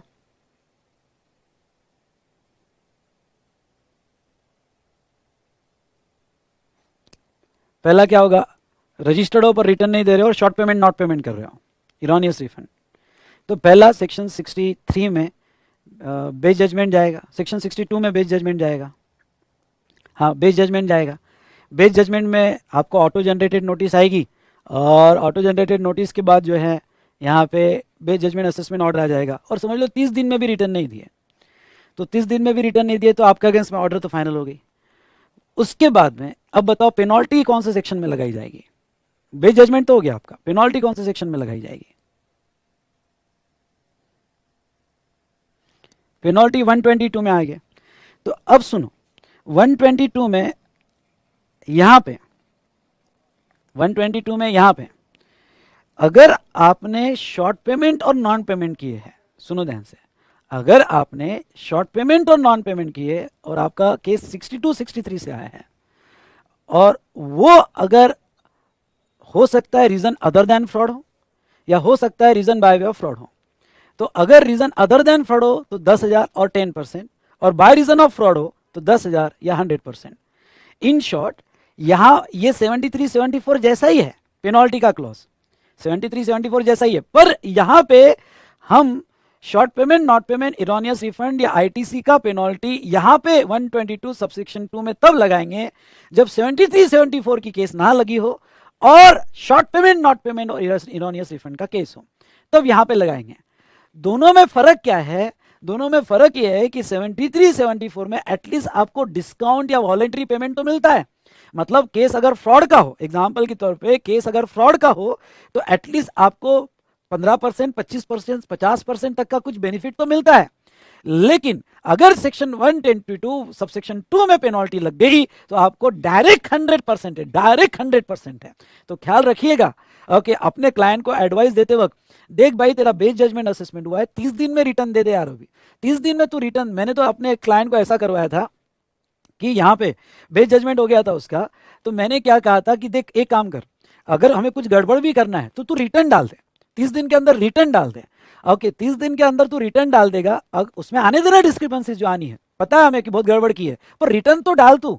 रिटर्न डाल दिया तो बेस जजमेंट असेसमेंट की केस विड्रॉ होके नॉर्मल में आ जाएगी, नॉर्मल में वो स्क्रूटिनी करके 73 74 में लाएगा। और मैं चाहता हूं कि 73 74 में आए केस, क्योंकि 73 74 में केस आए तो मैं फिर 15% 25% 50% जो भी है एटलीस्ट उसका तो मैं बेनिफिट लूंगा। फ्रॉड का केस है तो उसका तो बेनिफिट लूंगा। लेकिन अगर मैंने अपने क्लाइंट को कहा कि भाई तू रिटर्न नहीं डाला 30 दिन में, तो देख बेटा तेरा पेनल्टी सीधा सीधा 122 सबसेक्शन 2 में चले जाएगा और वो तो डायरेक्ट 100% है, फिर वहां तो तू बच भी नहीं सकता।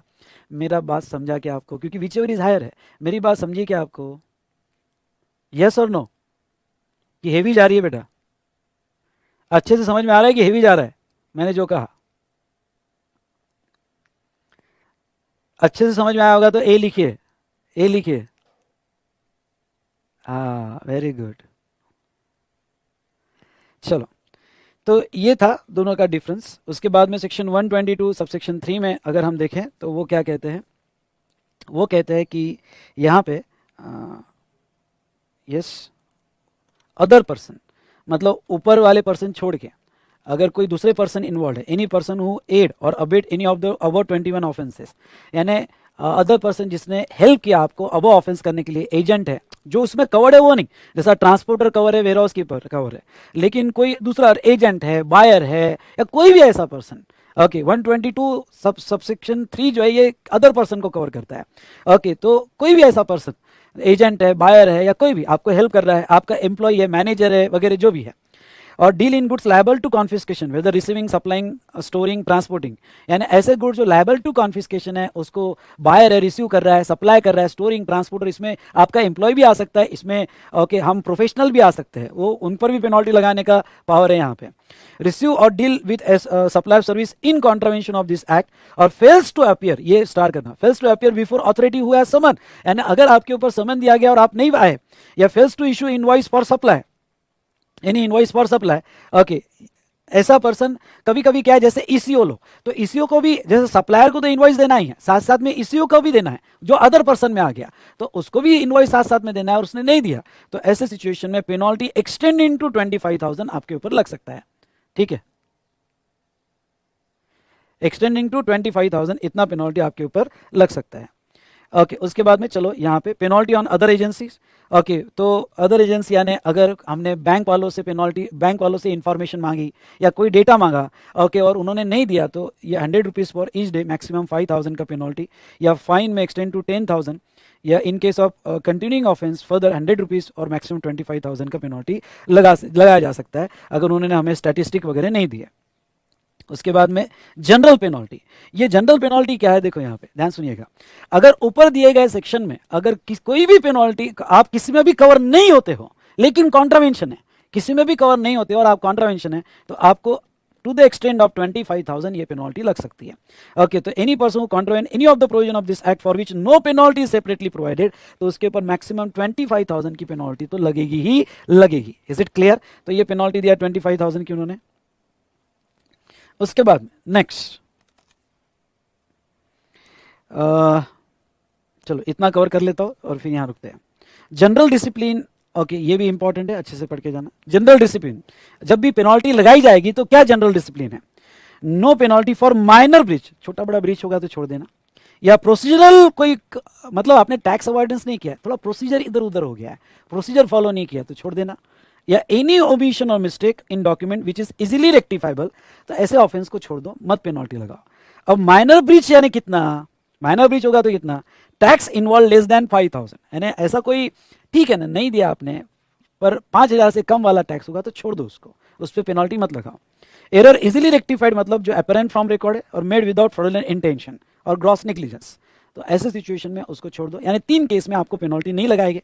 माइनर ब्रीच होगा, कोई प्रोसीजरल रिक्वायरमेंट में आपका फेलियर होगा, या फिर एनी ओमिशन और मिस्टेक होगी तो आपको नहीं लगाएंगे। माइनर ब्रीच यानी क्या? इजीली रेक्टिफाइबल यानी क्या? मैंने दिया है। Penalty impose depends on facts and circumstances and shall be commensurate with the degree and severity of breach. मतलब क्या, जब भी पेनल्टी लगाई जाएगी तो सिचुएशन को देखा जाएगा और कितना सीवियर उसने ऑफेंस किया वो भी देखा जाएगा। अपॉर्चुनिटी ऑफ बीइंग हर्ट दिया जाएगा। Officer shall specify the nature of breach and applicable law. Now next, person voluntarily disclose to an officer, proper officer may consider this mitigation factor while quantifying the penalty. अगर कोई person खुद आके बता रहा है कि ये हुआ है तो ऑफिसर उसकी पेनल्टी पुराना लगाए, ओके, थोड़ा मिटिगेट भी करे, कम लगा सकता है, लेकिन लास्ट वाला प्रोविजन बड़ा इंपॉर्टेंट है। और लास्ट वाला प्रोविजन क्या कहता है? प्रोविजन,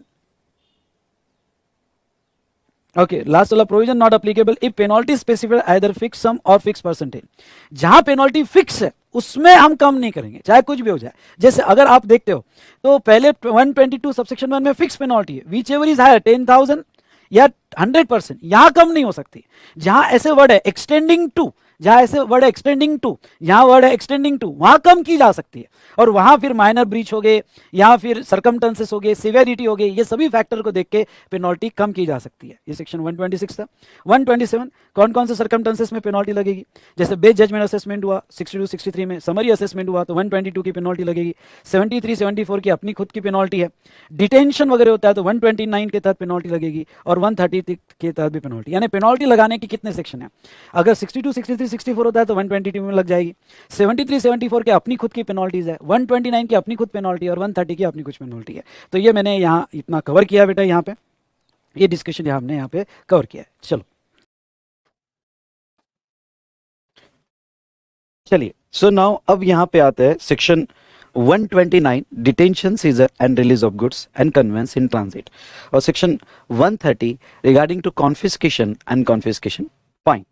तो देखो सेक्शन 129 जो है वो सेक्शन 129, इसका जो सोर्स है वो है बेटा, यहाँ पे अगर आप ऊपर चार्ट पे आते हो तो इन्वेस्टिगेटिव पावर में अगर हम देखते हैं तो सेक्शन 68 जो inspection of goods in transit, तो अगर गुड्स ट्रांजिट में है तो उसका इंस्पेक्शन किया जाएगा, ईवे बिल चेक किया जाएगा। तो yes, section 68 is the source of e-way bill और इंस्पेक्शन किया जाएगा। अगर ट्रांजिट में कोई गुड्स पकड़ा गया, कन्वेंस पकड़ा गया और उसके साथ ईवे बिल नहीं है या कोई डॉक्यूमेंट नहीं है, तो वो सिचुएशन में जहां तक देखा जाए आपके ऊपर आपका गुड्स जो है ट्रांजिट में सीज किया जाएगा सेक्शन 129 में, और वो केस में आपके ऊपर पेनल्टीज लगाई जाएगी अगर आपको सीज गुड्स रिलीज करवाना है। तो देखो बेटा, यहाँ पे सेक्शन 129 क्या कहता है, notwithstanding to anything contain in this act where person transport any goods or store goods in transit, okay, तो in contravention of provision of this act, ये सी यहाँ काट देना, in contravention of provision of this act then all such goods conveyance and document related to goods or conveyance, okay, shall be detain or क्या seize, मतलब किसी ने अभी गुड्स यार्ड पे ट्रांसपोर्ट किया या स्टोर किया in contravention of provision of this act, तो सारे गुड्स साथ साथ में कन्वेंस और उससे रिलेटेड सारे डॉक्यूमेंट्स यहाँ पे डिटेन या सीज कर लिए जाएंगे। भाई अब तो सीज हो गया, what is the difference between seizure and confiscation? Seizure मतलब कि गवर्नमेंट ने गुड्स अपने कंट्रोल में ले लिए, ओके, बट ओनरशिप अभी भी ओनर की है, और कॉन्फिस्केशन के केस में ओनरशिप जो ट्रांसफर होती है, ओके, वो गवर्नमेंट को ट्रांसफर हो जाती है। तो चलिए, ओके, इन ट्रांजिट अगर सीज हो जाता है तो पेनल्टी क्या है? अब पेनल्टी इन्होंने दो पार्ट में डिवाइड की है कि ओनर सामने आता है और ओनर सामने नहीं आता है। ओके, आपको गुड्स रिलीज करवाने हैं तो where owner of the goods come forward, अगर ओनर खुद सामने आता है तो ये बेटा पेनल्टी लगाई गई है, इतनी पेनल्टी आपको पे करनी पड़ेगी तो ही आपका गुड्स आप रिलीज किया जाएगा, मतलब आपको टैक्स देना ही है, इंटरेस्ट देना ही है, साथ साथ में इतनी पेनल्टी आपको देना है। ओके, ये पेनल्टी अमेंड की गई थी, ओके, लास्ट ईयर में 2022 में। ओके, तो बेटा, ओके, ये एक इस पे पहले भी क्वेश्चन आया हुआ है और अभी भी बहुत अच्छे से पढ़ के जाना। ओके, अगर ओनर ऑफ द गुड्स सामने आ रहा है तो गवर्नमेंट कहती है नॉर्मली, ओके, नॉर्मल गुड्स के केस में वो 200% of tax, I repeat 200% of tax, इतनी पेनल्टी लगाएगी। जैसे अगर CGST एक्ट में लगा रहा है तो 200% ऑफ CGST रेट जो होगा, SGST में 2% ऑफ SGST रेट और IGST में 200% ऑफ टोटल रेट। और अगर आपका कोई एग्जम्प्टेड गुड्स हो गया और उसके साथ डॉक्यूमेंट्स नहीं हो गए और इन कॉन्ट्रावेंशन वो पकड़ा गया, तो एग्जम्प्टेड गुड्स होगा तो ये केस में आपको ये पेनल्टीज लर्न करना पड़ेगा, amount equals to 2% of value of goods और 25,000 विच एवर इज लेस। ठीक है, वो एग्जम्प्टेड गुड्स के केस में है। अगर ओनर सामने नहीं आता है, समझ लो ड्राइवर पकड़ा गया, ओनर सामने नहीं आ रहा है, अगर ओनर सामने नहीं आ रहा है तो फिर पेनल्टी वो बढ़ा रहा है। देख भाई, ओनर आ जाएगा तो हम 200% ऑफ टैक्स की पेनल्टी लेंगे, लेकिन ओनर सामने अगर नहीं आता है तो वो सिचुएशन में हमारी पेनल्टी, फिर हमें गुस्सा आ जाएगा और हमारी पेनल्टी जो रहेगी नॉर्मल केस में 50% ऑफ वैल्यू ऑफ गुड्स। सुनो, ओके भाई, वैल्यू का 50% मतलब बहुत ज्यादा है, 50% ऑफ वैल्यू ऑफ गुड्स और 200% of tax whichever is higher, मतलब मिनिमम तो 200% ऑफ टैक्स होगा ही और मैक्सिमम जो है, okay, whichever is higher है 50% ऑफ वैल्यू। भाई ये पेनल्टी बहुत ज्यादा है। ओके, तो ओनर सामने आ जाए तो अच्छी बात है, और एग्जम्प्टेड गुड्स का ओनर सामने नहीं आया तो वो सिचुएशन में 5%, ओनर सामने आता है तो 2% और यहाँ पे 5% और 25,000 which ever is less. Now okay, एक बात और आपको बता दूं, यहाँ पे एक पॉइंट आपने ऐड कर देना, अगर कन्वेंस सीज कर दिया गया तो कन्वेंस सीज के केस में आपकी पेनल्टी है मैक्सिमम अप टू 1,000, यानी ये ऑर्डर में जितनी पेनल्टी फाइनल हुई, यानी कन्वेंस किसी को छुड़वाना है तो अगर कन्वेंस किसी को छुड़वाना है तो ये ऑर्डर में जितनी पेनल्टी फाइनल हुई और 1 lakh which ever is less. Okay, तो समझ लो आपकी यहाँ पे पेनल्टी 1 लाख से ज्यादा होगी तो मिनिमम 1 लाख, और ये ऑर्डर में जितनी पेनल्टी फाइनल हुई अगर 1 लाख से कम होगा तो आपको मिनिमम 1 लाख कन्वेंस छुड़ाने का आपको पेनल्टी देना पड़ेगा। तो वो पॉइंट आपने ऐड कर देना है। ओके, तो बाकी पॉइंट्स तो आप रीड कर सकते हो। तो जहां तक देखा जाए बेटा, ये पेनल्टी अच्छे से लर्न करके जाना। ओके, गुड्स छुड़वाने हैं तो ओनर सामने आया, ओनर सामने नहीं आया, normal goods, exempted goods, or convince छुड़ाना है तो कन्वेंस छुड़ाना है तो जो ट्रांसपोर्टर का कन्वेंस सीज किया गया उसके ऊपर भी ये जो पेनल्टी यहां फाइनल होगी और ₹1 लाख और ₹1 lakh which ever is less, उतनी पेनल्टी लगाया जाएगा। ये तो था सेक्शन 129। अब आते हैं सेक्शन 130 पे। 130 मतलब ओके, गुड्स कॉन्फिस्केट किया गया तो 4 सिचुएशन है जहां गुड्स लायबल टू कॉन्फिस्केशन है। ओके, सेक्शन 130 कहता है ओके, ये जो कौन कौन सिचुएशन है, supplies or receive the goods in contravention of provision of this act with intent to evade the payment of duty, मतलब आपने गुड्स सप्लाई किया या रिसीव किया इन कॉन्ट्रावेंशन जिसमें टैक्स इवेजन का आपका क्लियर इंटेंशन था, टैक्स इवेजन का आपका क्लियर इंटेंशन था। नाउ नेक्स्ट बेटा, doesn't account the goods on which he is liable to pay tax, आपने प्रॉपर अकाउंटिंग नहीं की, अगर प्रॉपर अकाउंटिंग नहीं की और कुछ गुड्स आपने प्रॉपर्ली रिकॉर्ड्स में नहीं बताया तो गुड्स लायबल टू कॉन्ट्रावेंशन होगा। Contravenes provision of this act with intent to evade the payment of tax, ये एक्ट की कोई भी प्रोविजन आपने कॉन्ट्रावेंशन किया with intent to evade the payment of tax or use any conveyance for transporting the goods in contravention of provision of this act unless owner of the conveyance proves that it was used without his knowledge or conveyance, then all such goods or convince liable to confiscation. या convince जो है वो use किया गया तो वो भी convince confiscate हो जाएगा अगर ओके वो ऐसे गुड्स लेके जा रहा है जो इन कॉन्ट्रावेंशन है। तो ये 5 केसेस ऐसी है हाँ, और एक ये भी है सप्लाई विदाउट रजिस्ट्रेशन। ये 5 केसेस लर्न करके जाना। ओके, ये 5 ऐसे केसेस है कि यहाँ पे आपका गुड्स लायबल टू कॉन्फिस्केशन हो सकता है कि आपने गुड्स सप्लाई किया, रिसीव किया in contravention with intention you have payment of tax, या फिर आपने प्रॉपर अकाउंटिंग नहीं किया, या फिर यू सप्लाइज विदाउट रजिस्ट्रेशन, या contravenes any provision of this act with intent to evade the payment of tax, और यहाँ पे uses the conveyance for transporting the goods liable to contravention. तो वो सिचुएशन में यहाँ पे गुड्स लायबल टू कॉन्फिस्केशन होगा। अब समझ लो आपका गुड्स कॉन्फिस्केट हो गया, सुनना ओके, ये इंपॉर्टेंट है, ये वाला पॉइंट इंपॉर्टेंट है कि अगर आपका गुड्स कॉन्फिस्केट हो गया या आपका गुड्स जो है बेटा यहाँ पे आपका कन्वेंस कॉन्फिस्केट हो गया, तो वो सिचुएशन में अगर आपको अपने कॉन्फिस्केटेड गुड्स छुड़वाने हैं, देखो दोनों में डिफरेंस है। ये अगर ये गुड्स सीज हुआ था इन ट्रांजिट, सीजर छुड़वाना है तो ये पेनल्टी है, और कॉन्फिस्केशन मतलब ownership transfer to government. Okay, और गवर्नमेंट से वापस लेना है, अब सीजर नहीं हो गया, अब कॉन्फिस्केशन हो गया, तो कॉन्फिस्केशन हो गया और वो गुड्स वापस लेना है तो उसको कहते हैं redemption fine, option in lieu of confiscation, हम कहते हैं उसको रिडम्पशन फाइन। तो ये जो रिडम्पशन फाइन है बेटा, ओके, वो कितनी देनी पड़ेगी, तो आपको गुड्स वापस मिल जाएगा। याद रखना, fine shall not exceeds market value of goods confiscated less tax chargeable, मतलब जो गुड्स की मार्केट वैल्यू है माइनस जो उसके ऊपर टैक्स लग रहा है, लर्न करो, जो गुड्स की मार्केट वैल्यू है माइनस जो उसके ऊपर टैक्स लग रहा है, ओके, उतना आपसे ऑफिसर रिडम्पशन फाइन मांग सकता है, ये मैक्सिमम है, उतना रिडम्पशन फाइन कि भाई अगर आपको गुड्स छुड़वाने हैं तो आपको इतना फाइन देना पड़ेगा, और fine plus penalty shall not be less than penalty equals to 100% of tax payable on such goods, और आपकी पेनल्टी जो है ओके यहाँ पे 100% ऑफ टैक्स से तो कम नहीं होनी चाहिए, मतलब रिडम्पशन फाइन जो है maximum market value minus tax payable और मिनिमम 100% ऑफ टैक्स, तो उतना तो होना ही चाहिए। और कन्वेंस अगर कॉन्फिस्केट हो गया तो वो केस में fine equals to tax payable on the goods being transported, और वेरी इंपॉर्टेंट, अगर कन्वेंस छुड़वाना है, कोई ट्रांसपोर्टर का कन्वेंस कॉन्फिस्केट हो गया और उसको अपना कन्वेंस छुड़वाना है, तो वो अपने कन्वेंस में जो गुड्स लेके जा रहा था, सुनो मेरी बात, जो अपने कन्वेंस में जो गुड्स लेके जा रहा था, ओके, वो उस पर जितना टैक्स होगा उतना 100% रिडम्पशन फाइन देना पड़ेगा, तो कन्वेंस छूटेगा। तो बेटा ये लर्न करके जाना, ये ट्रांजिट में सीज किया गया और आपको सीजर गुड्स रिलीज करवाना है तो पेनल्टी है, और ये अगर आपका गुड्स कॉन्फिस्केट हुआ होगा, कहीं से भी कॉन्फिस्केट हुआ होगा, आपके फैक्ट्री से कॉन्फिस्केट हुआ होगा, ओके, ट्रांजिट में कॉन्फिस्केट हुआ होगा, या फिर आपका गुड्स जो है वेयर हाउस में कॉन्फिस्केट किया होगा कोई भी रीजन की वजह से, और कॉन्फिस्केटेड गुड्स आपको वापस करवाना है, तो तब नाम यूज किया जाता है रिडम्पशन फाइन, पेनल्टी नहीं, तब नाम यूज किया जाता है रिडम्पशन फाइन। गुड्स को रिलीज करवाना है तो मैक्सिमम और मिनिमम इतना, और आपको कन्वेंस को रिलीज करवाना है तो वो सिचुएशन में आपकी जो फाइन होगी, okay, fine equals to tax payable on the goods being transported, मतलब जितना जो गुड्स जा रहा है उसका टैक्स जो है उतनी फाइन आपको देना पड़ेगा। नो डाउट कॉन्फिस्केशन में ओनरशिप गवर्नमेंट को ट्रांसफर हो जाती है, ओके, और आपने अगर redemption point with in 3 months पे नहीं किया, अगर ये रिडम्पशन फाइन का ऑप्शन नहीं लिया, तो प्रॉपर ऑफिसर वो गुड्स और कन्वेंस डिस्पोज कर सकता है। ओके, तो कुछ इंपॉर्टेंट पॉइंट्स हमने सेक्शन 129 और सेक्शन 130 के यहाँ पे देखे हैं। ओके, तो ये था बेटा यहाँ पे, ओके, दोनों सेक्शन बड़े इंपॉर्टेंट है, अच्छे से पढ़ के जाना, इनकी पेनल्टीज और रिडम्पशन फाइन याद करके जाना। ओके, चलो यहाँ पे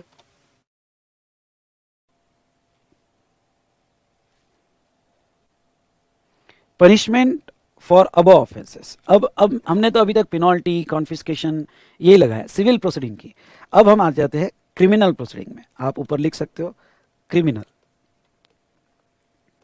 मतलब क्रिमिनल प्रोसीडिंग आप लिख सकते हो।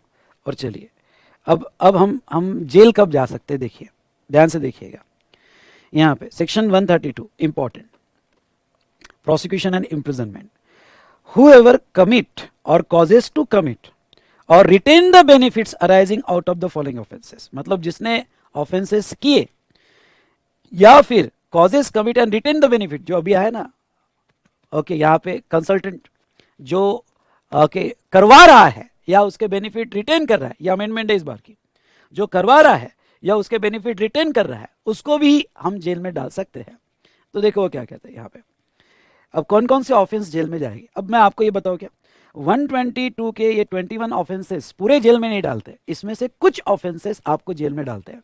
इसलिए मैंने ये चार्ट को कैसे अरेंज किया, अगर 122 आपका बेस है 21 ऑफेंसेस का, 122 आपका बेस है 21 ऑफेंसेस का, तो इसमें से मैंने 2 पार्ट किए, कौन से पनिश होते हैं ओके 132 में, और कौन से पनिश नहीं होते, मतलब जिसकी जेल नहीं होगी, following offences only subject to penalty. तो मैंने क्या किया, अभी मैं जब ये चार्ट बना रहा था मैंने टोटल 21 लिखे और दोनों को बाइफरकेट किए, कौन से ऑफेंसेस में हम जेल में जा सकते हैं और कौन से ऑफेंसेस से पेनल्टी लग सकती है। तो आपको 122 के सभी ऑफेंसेस याद हो गए तो फिर ये आसान हो जाएगा आपके लिए। तो अब देखो ये 122 में से कौन कौन से ऑफेंसेस में हम जेल में जाएंगे। पहला वो इनवॉइस बिल वाला, इनवॉइस बिल वाला में सप्लाई ऑफ गुड्स और services without issue of invoice in violation of law if intend to evade the payment of tax. ठीक है, तो अब देखो अगर आप कंपेयर करोगे, मैं एक ही कंपेयर करके दूंगा, बाद में आपने ध्यान से पढ़ना। जैसे invoice or bill of supply में वन में दो ऑफेंसेस थे, विदाउट इश्यू ऑफ इनवॉइस और इनकरेक्ट और फॉल्स इनवॉइस। इनकरेक्ट और फॉल्स इनवॉइस होगा तो आप जेल नहीं जाओगे। ओके, इनकरेक्ट और फॉल्स इनवॉइस होगा तो जेल नहीं जाओगे। जेल यानी सीवियर ऑफेंस कब बोला जाएगा, जेल जाने लायक ऑफेंस कब बोला जाएगा, जब आपने विदाउट इश्यू ऑफ इनवॉइस दिया, with intent to evade the payment of दिया, यानी पूरा फेक इनवॉइस दे दिया, तब आप जेल जा सकते हो। या issue of invoice or bill without supply of goods or service, violation of law leading to wrongful availment और utilisation of ITC refund. Very important, यानी आपने जो इनवॉइस दिया विदाउट सप्लाई, जिसके वजह से यानी आपने लॉ का वायलेशन तो किया, प्लस जिसके वजह से सामने वाले ने wrongful availment and utilization of ITC किया हो, तो वो सिचुएशन में आप जेल में जा सकते हो। ओके, तो ये भी बहुत जरूरी है साथ साथ में कि वो रॉन्गली अवेल या यूटिलाइज कर रहा है क्रेडिट आपके इनवॉइस पे, तो फिर आप जेल में जा सकते हो। ठीक है, तो आपने ऐसा फेक इनवॉइस दिया। दूसरा, कलेक्शन और पेमेंट में जेल जाने के लिए एक ही ऑफेंस है, यानी ऊपर में से अगर मैं एक ऑफेंस लूं तो कौन सा, collect any amount of tax but fails to pay to the government beyond a period of 3 months from the due date of payment. यानी वो टीडीएस टीसीएस में आप जेल में नहीं जाओगे। अगर आप कंपेयर करो तो टीडीएस टीसीएस वाले ऑफेंस में आप जेल में नहीं जाओगे। आप जो है कि आपने कोई भी टैक्स कलेक्ट किया कस्टमर से और वो जो टैक्स कलेक्ट किया वो गवर्नमेंट को 3 महीने के अंदर नहीं दिया, तो आप जेल जा सकते हो। आईटीसी से related, avail ITC using invoice bill referred, यानी ये रेसिपिएंट के लिए है कि आपने ऐसे आईटीसी यूज किए, invoice or bill referred into above, fraudulently avail input tax credit without invoice or bill. Okay, invoice or bill. Okay, तो आपने इनवॉइस न आते हुए, बिल न आते हुए फ्रॉडुलेंटली, एक वर्ड बड़ा इंपॉर्टेंट है, फ्रॉडुलेंटली आपने आईटीसी लिया, तो आप जेल जा सकते हो। कुछ फ्रॉडुलेंट एक्टिविटीज जैसे evade the payment of tax or fraudulently obtain the refund, okay, not covered above. या फिर यहाँ पे documents, records and information, falsify substitute financial records, produce fake account or document, furnish false information or return, तो आप jail जाओगे। या attempt to commit offence, यानी हाँ ये इंपॉर्टेंट है, आपने अगर ऑफेंस नहीं हुआ होगा पर कोशिश की होगी, तो अगर ए टू ई में, अब वो ए टू ई में ध्यान से सुनिएगा, यानी ए टू ई में ये ऑफेंसेस आपके सक्सेसफुल नहीं हो पाए पर आपने कोशिश की, तो कोशिश भी की तो आप जेल में जा सकते हो। अटेम्प्ट टू कमिट और abate the commission of any offences mention above, तो आप जेल में जा सकते हो। या फिर यहाँ पे tampering of documents, okay, tampering with destroy any material evidence, तो जेल में जा सकते हो। हमारे ऑफिसर को रोका गया उसकी ड्यूटीज परफॉर्म करने के लिए, तो जेल में जा सकते हो। Fails to furnish info required under any law और सप्लाइज फॉल्स इन्फॉर्मेशन, तो जेल में जा सकते हो। But if he has reason to believe that information supplied by him is true, then it will not be treated as offence. मतलब क्या, information गलत गई पर वो मेरे जानकारी में नहीं था कि वो गलत गई, मैं तो ये बिलीव कर रहा था कि वो सही है, मैं तो यही बिलीव कर रहा था कि वो सही है, पर गलत चले गई इन्फॉर्मेशन। तो अगर तुम प्रूव कर देते हो कि वो इन्फॉर्मेशन आप बिलीव कर रहे थे सही है, तो वो केस में आप जेल में नहीं जाओगे। अदरवाइज कोई भी फॉल्स इन्फॉर्मेशन आपने दी तो जेल में जा सकते हो। Deal in goods liable to confiscation, मतलब ऐसा गुड्स जो लायबल टू कॉन्फिस्केशन था, यानी ये 4 सिचुएशन, लायबल टू कॉन्फिस्केशन यानी 130 की ये 5 सिचुएशन। ओके, ये जो सिचुएशन है इस ऐसा वाला गुड्स था, नॉन अकाउंटेड गुड्स था, सप्लाई आपने किया विद कॉन्ट्रावेंशन, तो उसमें डील करते हो। फिर वो डील करने वाला यहाँ पे ट्रांसपोर्टर हो, ओके, वेयर हाउस कीपर हो, देखो तो deal in supply goods which know or has reason to believe that liable to confiscation may be acquiring the position of good, transporting the goods, removing the good, depositing the goods, keeping, counselling, supplying या purchasing, किसी भी वे में कोई भी बंदा okay ऐसे goods में उसने हेल्प किया जो लायबल टू कॉन्फिस्केशन थे, या सप्लाई ऑफ सर्विस जो पता था in contravention of provision of this act, उनको जेल हो जाएगा। और attempt to commit related to G2I, okay, G2I मतलब बेटा अब आप देखोगे तो ये G2I ये ऑफेंस करने की कोशिश भी की तो आपको जो है यहाँ पे छोड़ा नहीं जाएगा और जेल किया जाएगा। अगेन आपको यहाँ पे इसको रीड करना पड़ेगा, पर ये अलग से लर्न करने की जरूरत नहीं है। अगर यहाँ पे वो 21 ऑफेंसेस याद हो जाए, उसमें से ये ऑफेंसेस पे जेल होगी। और मैंने ये जस्ट आपके जानकारी के लिए दिया कि ये जो ऑफेंसेस है यहाँ पे इसमें से पेनल्टी लगेगी। ये 122 को बेस लेके मैंने बाइफरकेट करके दिया है, इसलिए आपको ये दोनों अलग अलग लर्न करने की जरूरत नहीं है, बस इतना लर्न कर लो कि कहाँ जेल हो सकती है, दैट्स इनफ। तो अगर आपका ये ऑफेंसेस होता है तो आपको हम जेल में डालेंगे। पनिशमेंट देखो कैसा होगा, punishment for above offences, above मतलब जो हमने देखे, okay, with previous sanction of commissioner, जिसके लिए वारंट लिया जाएगा कमिश्नर से। ऑफेंसेस देखो, tax evaded, ITC wrongly availed और यूटिलाइज और रिफंड, ओके, इससे रिलेटेड अगर आपकी अमाउंट 5 करोड़ से ज्यादा होगी तो 5 साल एंड विथ फाइन, यानी 5 साल की सजा हो सकती है आपको मैक्सिमम, साथ साथ में अरेस्ट फाइन, ये अलग और एक्स्ट्रा फाइन है, ये और एक एक्स्ट्रा फाइन है, अरेस्ट फाइन आपको लग सकती है। अगर ये अमाउंट ऑफ टैक्स या क्रेडिट या रिफंड 2 से 5 करोड़ के बीच में होगा, 2 से 5 करोड़ के बीच में होगा तो 3 साल की सजा एंड विथ फाइन, फाइन भी यानी आपको अरेस्ट फाइन लगेगी। और 1 करोड़ से 2 करोड़ के बीच में होगा तो आपको 1 साल की सजा एंड विथ फाइन आपको लगेगा। ठीक है, तो ये स्लैब याद रखना पड़ेगा। दूसरा, अ कमिट और abet to commission of offence under E1, H1 और G1। E1 मतलब कौन सा, तो यहां देखो, E1 मतलब ये वाला फॉल्सिफाई रिकॉर्ड, उसके बाद में वो क्या कहते हैं E1, H1 यानी कौन सा, ये हमारे ऑफिसर को तुमने परेशान किया, या फिर जी का वन यानी कौन सा, ये डॉक्यूमेंट के साथ टेम्परिंग किया। अगर ये ऑफेंस तुम करते हो तो यहाँ पे अमाउंट का तो सवाल ही नहीं, बस तुमने ये ऑफेंस किए तो आपको सजा जो होगी यहाँ पे 6 महीने की और विद फाइन और विद बोथ, ये सजा तो आपको होके रहेगी। ठीक है, तो 6 महीने की सजा है। और for second and every subsequent offence, second और सब्सिक्वेंट ऑफेंस यानी आपने दूसरी बार वो ऑफेंस किया तो फिर आपको ओके, फिर लिमिट नहीं देखी जाएगी, यानी ₹1 का भी होगा, ₹1 का भी होगा तो भी 5 साल एंड विथ फाइन सजा की जाएगी। देखो यहाँ पे आपको बता देता हूँ, जो ये E1, H1 और G1 है ना, इसमें टैक्स नहीं होता है। आपने हमारे ऑफिसर को रोका, उसमें टैक्स का क्या सवाल है, ओके, या आपने जो डॉक्यूमेंट के साथ टेम्परिंग किया उसमें टैक्स इन्वॉल्व नहीं होता है, पर आपने ऑफेंस किया है, ओके, कुछ फॉल्सिफाई रिकॉर्ड्स देने के लिए। तो ऐसे केस में जहां टैक्स इन्वॉल्व है तो टैक्स की लिमिट दी है और उनकी जेल दी है। जहां टैक्स इन्वॉल्व नहीं है, स्पेशली E1, H1 और G1, तो उसमें 6 महीने की सजा तो आपको मिनिमम होके रहेगी। ठीक है, उसके बाद में सेकंड टाइम ऑफेंस किया हो और ₹1 भी ऑफेंस किया हो तो 5 साल एंड विथ फाइन आपको लगेगा। अब नीचे क्या दिया देखो, imprisonment minimum 6 months in the absence of special and adequate reason to the contrary to be recorded by judgment of the court and extending, ये गलती से है, and extending judgment of the court। मतलब क्या, ये जो ओके 5 साल और ये 3 साल की सजा है, ये अप टू है, यहां लिख दो अप टू 5 years, मतलब 5 साल आपको डाल दिया जाएगा ऐसा नहीं, ओके, ये मैक्सिमम है, मैक्सिमम 5 years।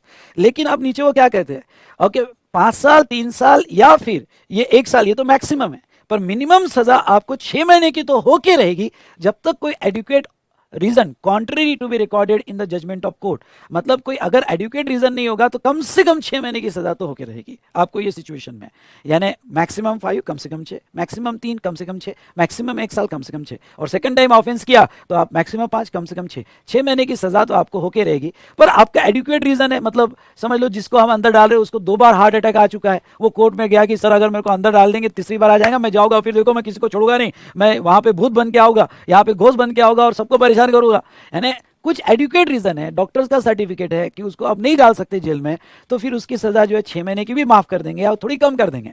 लेकिन यहाँ पे अगर एडुकेट रीजन नहीं है, जो कोर्ट रिकॉर्ड करेगा नहीं होगा, तो कम से कम 6 महीने की सजा तो होगी। ये समझा क्या आपको बेटा? 132 समझा क्या? यस और नो? 132 समझा क्या आपको? वेरी गुड, बहुत बढ़िया। चलिए अब आ जाते हैं cognizance and bail. Cognizable and non bailable, ये वर्ड्स को थोड़ा ध्यान रखना। जब भी मैं आपको आगे कॉग्नाइजेबल कहूं मतलब नॉन बिलेबल, और नॉन कॉग्नाइजेबल मतलब बिलेबल। ओके, इन वर्ड्स को समझ लो सो दैट आगे का डिस्कशन समझना आसान होगा। ओके, देखिए भाई, जब भी जेल हो जाती है तो जेल होने के पहले मैं तो कोशिश करूंगा ना बेल मिले। ओके, पहले ही कोई सर, अरे सर कल वो जेल हो जाएगी मेरे को, या चांसेस है जेल होने के, मुझे बेल चाहिए, बेल मिल सकती है क्या? तो अब देखो वो क्या कहते हैं, पहले ये वर्डिंग्स को समझ लेते हैं फिर जाएंगे बेल के लिए। तो देखो, means serious category of offences where arrest can be done, okay, cognizable और नॉन बेलेबल, मतलब जिसका बेल नहीं मिलेगा, ऐसा ऑफेंस जिसका बेल नहीं मिलता है उसको कॉग्नाइजेबल कहते हैं, या फिर कॉग्नाइजेबल ऑफेंस हो गए तो आपको बेल नहीं मिलती है। तो देखो, means serious category of offence where arrest can be done, पहले तो वो सीरियस कैटेगरी ऑफ ऑफेंसेस है जहां arrest can be done without a warrant and investigation with और विदाउट परमिशन ऑफ कोर्ट, मतलब जहां बिना वारंट के अरेस्ट कर लेंगे उसको कॉग्नाइजेबल ऑफेंस कहते हैं। ओके, तो मैं आगे पढ़ाऊंगा कि कौन से ऐसे ऑफेंस है जहां बिना वारंट के आपको सीधा अंदर डाल देंगे, कोई कमिश्नर से वारंट नहीं, पकड़ और डाल अंदर। ओके, ये आगे पड़ा होगा मैं कब वो आपके ऑफेंस कॉग्नाइजेबल हो गए, और आपका इन्वेस्टिगेशन चालू कर देंगे, उसके लिए कोर्ट की परमिशन लेंगे नहीं लेंगे वो बात अलग, इन्वेस्टिगेशन दिया थप्पड़ बोल तूने क्या किया। ओके, तो ऐसे सिचुएशन में उसको कहते हैं cognizable. Accused person shall not be automatically entitle to bail, however court may order him to okay release on suitable bail. अब समझ लो, ओके आपने कॉग्नाइजेबल ऑफेंस किया है, जो मैं नीचे पड़ा होगा, लिया आपको पकड़ा और अंदर डाल दिया। ओके, आप बहुत बड़े आदमी हो, ओके यहाँ पे तो भी लिया और अंदर डाल दिया और बैठा दिया एक चेयर पे, और आपके आजू बाजू घूम रहे, दे रहे थप्पड़ मार के, बता तूने क्या किया, बता एविडेंस, वो कोर्ट वर्ड जाने दे, बता यहाँ पे। इन शॉर्ट ओके, आपका लॉयर दौड़ते दौड़ते आया कि नहीं इसको बेल चाहिए, वो आपके ऑफिसर के पास इतनी पावर है, बेल वेल कुछ नहीं मिलेंगे, जाए यहाँ पे। ओके, यानी वो कॉग्नाइजेबल है, यहाँ ऑफिसर बेल नहीं देगा, ऑफिसर ने लॉयर को यहाँ पे जस्ट निकाल दिया, चल जाए यहाँ से, कोई बेल नहीं मिलेगी। तो ऐसे केस में बेल जो है, ओके, बेल के इनहेरेंट राइट्स नहीं होते। अब फिर वो लॉयर क्या करेगा, लॉयर जाएगा कोर्ट में बेल का रिक्वेस्ट करेगा। अब कोर्ट वाले ने 10 दिन के बाद उसकी हियरिंग दी, तब तक 10 दिन ये अंदर बैठा रहेगा। ओके, 10 दिन अंदर बैठा रहेगा। वो आपने अभी सुशांत सिंह रिया वगैरह का केस देखा होगा, सुना होगा। ओके, बिना बेल सीधा अंदर जाओ कोर्ट में बेल मांगने के लिए, तो उसको कहते हैं कॉग्नाइजेबल। यस और नो, ये समझा क्या। और नॉन कॉग्नाइजेबल यानी बेलेबल, नॉन कॉग्नाइजेबल यानी बेलेबल होते हैं, मतलब आपके खुद राइट्स होते हैं बेल लेने के। आपका ओके, अगर एडवोकेट आता है और वो जो भी बेल की कंडीशंस है, सिक्योरिटी है, वो पूरी करता है, तो ऑफिसर को बेल देना ही पड़ता है। यानी ऑफिसर वहाँ पे डिसाइड कर सकता है बेल देना, यानी कोर्ट में जाने की जरूरत नहीं, ऑफिसर खुद होकर उसका बेल दे सकता है। तो उसको कहते हैं नॉन कॉग्नाइजेबल। उल्टा है, बिल्कुल उल्टा है, वर्ड को ध्यान रखना। कॉग्नाइजेबल है मतलब सीवियर है, तो उसकी बेल नहीं, और नॉन कॉग्नाइजेबल है मतलब इतने सीरियस नहीं है, उसकी बेल ऑफिसर ही दे देगा, उसकी बेल ऑफिसर ही दे देगा, कोर्ट में जाने की जरूरत नहीं है। तो ये means relatively less serious offences where accused not be arrested without a warrant and investigation can not be initiated without court order. मतलब ऐसा ऑफेंस कि वारंट के बिना पकड़ा नहीं जा सकता है, और इन्वेस्टिगेशन करना है उस बंदे की तो कोर्ट का ऑर्डर चाहिए, कोर्ट का ऑर्डर चाहिए। Next, accused shall be offered to be released on bail upon his arrest by police or court informing about his right to be released। मतलब खुद पुलिस या ऑफिसर ही रिलीज कर देगा, या कोर्ट से भी रिलीज इमीडिएट आ जाएगा, उसको हम कहते हैं नॉन कॉग्नाइजेबल। चलिए, तो भाई अब आपको जेल हो गई। ओके, जेल हो गई तो दो बातें होगी, क्या मुझे बेल मिल सकती है, ओके, और क्या मैं अपनी जेल को कंपाउंडिंग कर सकता हूँ। क्या कंपाउंडिंग यानी यार अंदर मत डाल, मेरे पास पैसा है, गाड़ी है, बंगला है, ओके, तुझे क्या चाहिए, ओके ले ले, पर अंदर मत डाल, ओके, और माँ बीच में मत लाना, बस, ओके, तुझे क्या चाहिए, उसको कहते हैं कंपाउंडिंग। ओके, तो ये बड़ा काम है, इंपॉर्टेंट है। यहाँ पे कॉग्नाइजेंस ऑफ ऑफेंस, हाँ ये जरूरी है। कॉग्नाइजेंस मतलब कहाँ मैं पहली बेल ले सकता हूँ अरेस्ट होने के, पुलिस से ही बेल ले सकता हूँ, कोर्ट में जाने की जरूरत नहीं है। ओके, देखो cognizable and non bailable. Okay, cognizable and non bailable offences related to above A to C. A to C मतलब इसमें आ जाओ, ए बी और सी, इनवॉइस का ऑफेंस, कलेक्शन का ऑफेंस और आईटीसी का। इसको तो बहुत सीवियर रखा है, हर जगह, हर जगह बहुत सीवियर रखा है, क्योंकि फेक इनवॉइसेस और फेक आईटीसी के स्कैम और नहीं पे करने के, ये ना गवर्नमेंट इसमें सुनती नहीं है, बिल्कुल बिल्कुल भी नहीं सुनती है।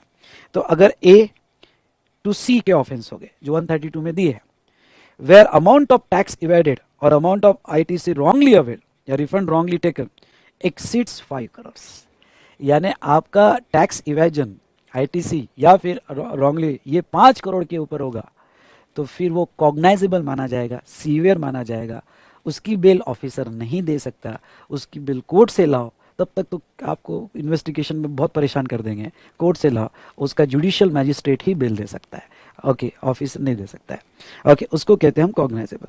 और बाकी सब offences non cognizable. Other offences related to अब ए टू सी, अदर में कौन से आएंगे, तो वो जो ऊपर ए टू सी है जिसका अमाउंट 5 करोड़ के नीचे है या 5 करोड़ है, और बाकी डी टू जे के irrespective of amount involved, वो ऑफेंस नॉन कॉग्नाइजेबल बोले जाएंगे, जहाँ arrest person shall be release on bail by AC और डीसी, मतलब assistant commissioner, deputy commissioner release कर सकता है।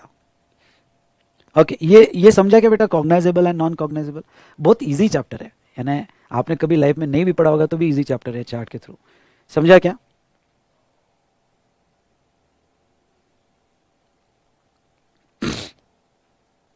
वेरी गुड, वेरी गुड, चलो बढ़िया। अब कंपाउंडिंग ऑफ ऑफेंसेस सेक्शन 138, ये थोड़ा समझने की कोशिश करना।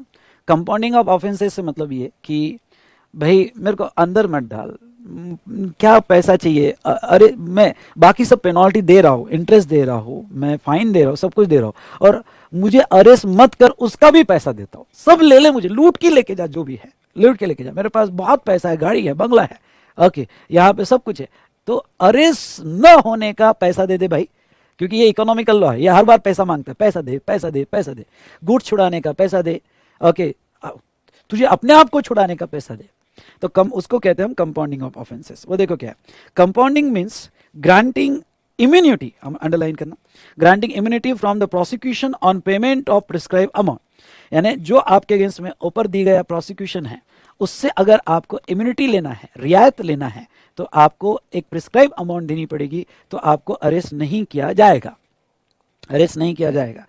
सो अब देखो, एनी ऑफेंस में बी कंपाउंडेड बाय कमिश्नर, इधर कोई भी ऑफेंस होगा तो वो कंपाउंड हो सकता है, पैसा दो तो कुछ भी हो सकता है, पैसा चाहिए तो कुछ भी हो सकता है, इधर बिफोर और after institution of prosecution upon payment of compounding amount, ये बिफोर मतलब प्रोसिक्यूशन आपके अगेंस्ट में हो गया हो, शायद आप अरेस्ट हो गए हो तभी कंपाउंडिंग हो सकता है, या अरेस्ट होने के पहले भी कंपाउंडिंग हो सकता है, and upon payment of compounding amount, okay आपको कंपाउंडिंग अमाउंट पे करने के बाद आपको छोड़ा दिया जाएगा, ठीक है। वैसे तो मैंने पहले लाइन में कहा एनी ऑफेंस कंपाउंड हो सकता है, पर ये जो नॉन कंपाउंडिंग है, कुछ केस में फिर गवर्नमेंट ने एक एक्सेप्शन भी डाले, पहले एक्सेप्शन ले लेता हूं, पहले तो एनी ऑफेंस कंपाउंड हो सकता है, फिर एक्सेप्शन डाल दिया उन्होंने, और सेकंड कंपाउंडिंग, कंपाउंडिंग, ठीक है। तो इसको मैं थोड़ा, ये चार अच्छे से पढ़ के जाना, कभी एग्जाम में आ गया तो यहां बहुत से स्टूडेंट आंसर नहीं लिख पाते हैं, और तुमने बॉस लिख लिया ना तो वो एक ही अलग ही इंप्रेशन क्रिएट हो जाता है, एक अलग ही लेवल आ जाती है, ओके। ऐसे जो चैप्टर्स जहां मैक्सिमम स्टूडेंट नहीं लिख पाते वहां लिख देना बॉस, मजा आ जाता है, ठीक है। तो देखो, following offences are compounded once earlier, मतलब अगर नीचे हम एक दो टाइप के ऑफेंस दे रहे हैं आपको, ये अगर इसके पहले आपने कंपाउंडिंग कर ली होगी तो दोबारा नहीं यार, दोबारा फिर क्यों, ऑब्वियस है बेटा, दोबारा क्यों, कौन से offence relating to A to F above 132, 132 में ए टू एफ में मतलब invoice related, collection related, ITC related, fraudulent activities related, और यहाँ पे डॉक्यूमेंट रिकॉर्ड्स और attempt to commit then offence, ऊपर दिए गए ए टू एफ से रिलेटेड ऑफेंस है, और ऑलरेडी आपने इसके पहले कंपाउंड किए हुए हैं, पहली बार तो सब कोई भी ऑफेंस कंपाउंड हो सकता है, पर आपने ऑलरेडी पहले कर लिए है, तो फिर अब दोबारा आपका कंपाउंडिंग नहीं होगा, बेटा तू जेल जाएगा मतलब जाएगा, अभी तक तू सुधरा नहीं है। दूसरा ऑफेंस रिलेटेड टू यहाँ पे I to J where value of supply exceeding 1 crore, okay. अब आई टू जे मतलब कौन सा,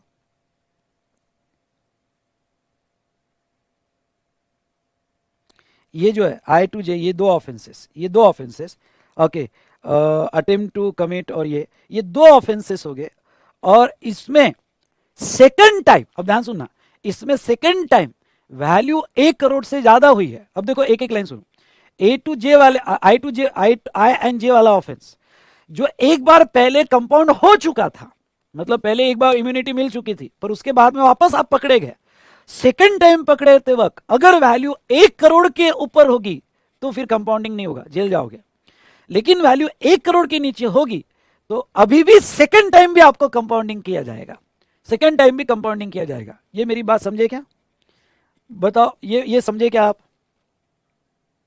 वेरी गुड, वेरी गुड बेटा, आसान हो रहा है, आसान हो रहा है समझने में, वेरी गुड। चलो, ये आप कंपाउंडिंग नहीं कर सकते, कंपाउंडिंग नहीं कर सकते मतलब जेल जाओगे आप पैसा, अब आपके पास पैसा हो कुछ भी हो, अब बात पैसों से नहीं होगी, अब तो जेल जाएगा बेटा, हर चीज पैसा नहीं खरीद सकता आप, ठीक है। Next offence which is also an offence under any other law, हाँ ये भी बहुत इंपॉर्टेंट है, अगर आपने कोई ऑफेंस किया, लगे समझ लो नार्कोटिक्स वगैरह है, और आपने ऑफेंस किया है और वो दूसरे कोई अदर एक्ट का ऑफेंस होगा तो फिर हम नहीं बचा सकते जेल से, अरे सर मेरे पास बहुत पैसा है, नहीं सॉरी, हर चीज अब पैसे से नहीं खरीदी जा सकती, क्योंकि तेरे को यहाँ पे जेल हो रही है और दूसरे एक्ट में जेल हो रही है, दूसरे एक्ट में यानी क्रिमिनल कोड में नार्कोटिक्स में जेल हो रही है, ओके, तो तू अब तो जेल जाएगा, सॉरी, ओके सर पैसा, सॉरी जाओ, कंपाउंडिंग नहीं हो सकता। Next, person convicted for an offence by court, court ने अगर तुझे जेल दी होगी तो उसमें सॉरी हम कुछ नहीं कर सकते, सर पैसा, अरे पैसा नहीं, no but shut, only cut to cut, जाओ अंदर, बट ओके, तो अंदर जाना पड़ेगा। और person accused by committing an offence under G and H, obstruct prevent any officer in discharge of his duty, tampering with destroy any material evidence or fails to this offence can not be compounded even though made first time.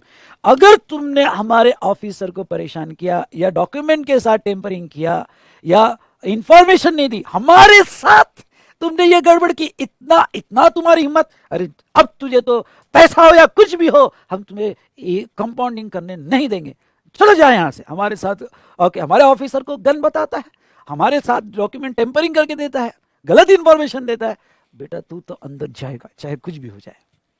ये समझा गया? तो ये learn करके जाना list, कहाँ compounding नहीं हो सकती, कहाँ कंपाउंडिंग नहीं हो सकती। ये ए टू एफ वाले ऑफेंस हो गए तो सेकेंड टाइम नहीं होंगे, आई जे के ऑफेंस हो गए तो वैल्यू 1 करोड़ के ऊपर सेकेंड टाइम होगी तो नहीं होगे, अदर लॉ के ऑफेंस हो गए तो नहीं होगे, कोर्ट ने अगर कन्विक्ट किया होगा तो नहीं होगा, और हमें परेशान किया होगा तो तुझे फर्स्ट टाइम क्यों ना हो तुझे कंपाउंडिंग नहीं करने देंगे।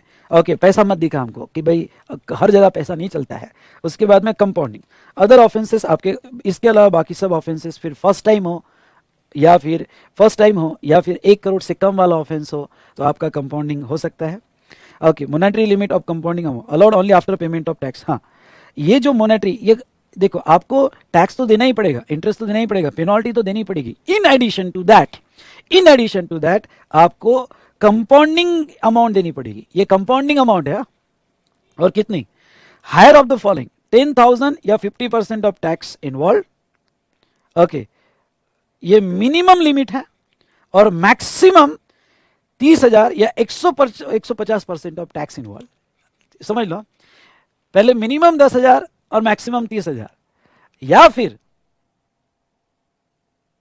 यस ओके, सुनो, ये जो है मिनिमम 10,000 मैक्सिमम 30,000, या फिर आपका टैक्स इससे ज्यादा है तो 50% से लेके 150% of tax in between officer कितना भी आपके अगेंस्ट में यहाँ पे कंपाउंडिंग अमाउंट लगा सकता है, कितना भी 50% से 150% ऑफ टैक्स। ओके, मिनिमम इतना, maximum in between officer decide करेगा कि कितना लगा है।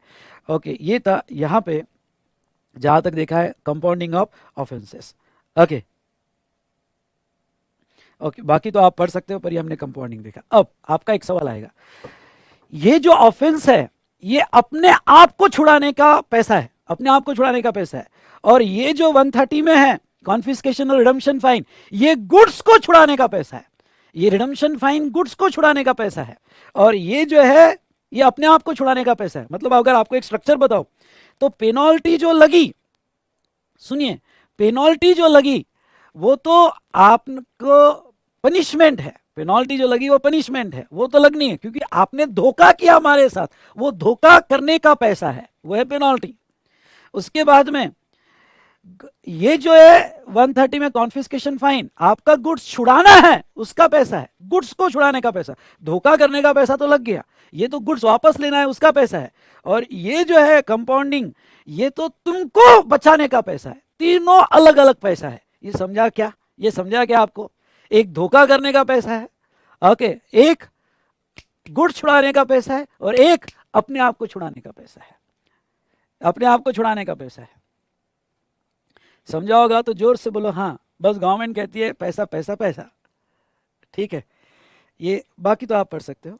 ओके, यहाँ पे और देखो इसमें क्या है, 132 की प्रोसीडिंग तो आपका 73 74 के थ्रू भी लगी होगी तो भी 132 लगेगा। ओके, और ये जो 132 लगेगा आपको 72, ये जो 132 लगेगा इसमें फिर आपको छुड़ाने का पैसा तो लगना ही है, यानी यहाँ की पेनल्टी देनी पड़ेगी, और फिर 132 की प्रोसीडिंग के आगे कंपाउंडिंग भी होगा तो आपको छुड़ाने का पैसा उसको देना है, ठीक है। तो 132 तो दोनों केस में लगेगा, 73 74 हो या अदर देन दैट हो, आपको प्रोसीडिंग लगेगा। बॉस, ये मैंने पूरी कोशिश की है आपको पूरा पहले पेज पे पूरा फ्लो बताया, दूसरे पेज पे हमने पेनल्टीज और अलग अलग प्रोसीडिंग के तहत कैसी एक्शन होती, और जेल में जाने के बाद बेल और कंपाउंडिंग कैसे होगा, ये हमने यहाँ पे देखा। तो आई होप आपको ये बहुत अच्छे से समझ में आया होगा। थोड़ा रिवीजन तो चाहिए, फ्रीक्वेंट रिवीजन चाहिए। आपको ये हार्ड नहीं लगा होगा, फ्लो आपको समझ में आ गया, सिर्फ आपको वो सिचुएशन याद रखनी है। तो सिचुएशन से याद रखने के लिए तो फ्रीक्वेंट रिवीजन लगेगी, बाकी आपको फ्लो तो अच्छे से समझ में आ गया। सही कह रहा हूँ ना मैं? फ्लो अच्छे से समझ में आ गया आपको। गलती करने पे छोड़ेगी नहीं गवर्नमेंट, बिल्कुल सही कर रहे हो। आपको गलती करने पे टैक्स, दुला, interest, penalty, redemption fine, compounding, ये 12 थी, ठीक है। चलो, तो ये था हमारा यहाँ पे डिस्कशन। जो हमने ये regarding to offence and prosecution किया।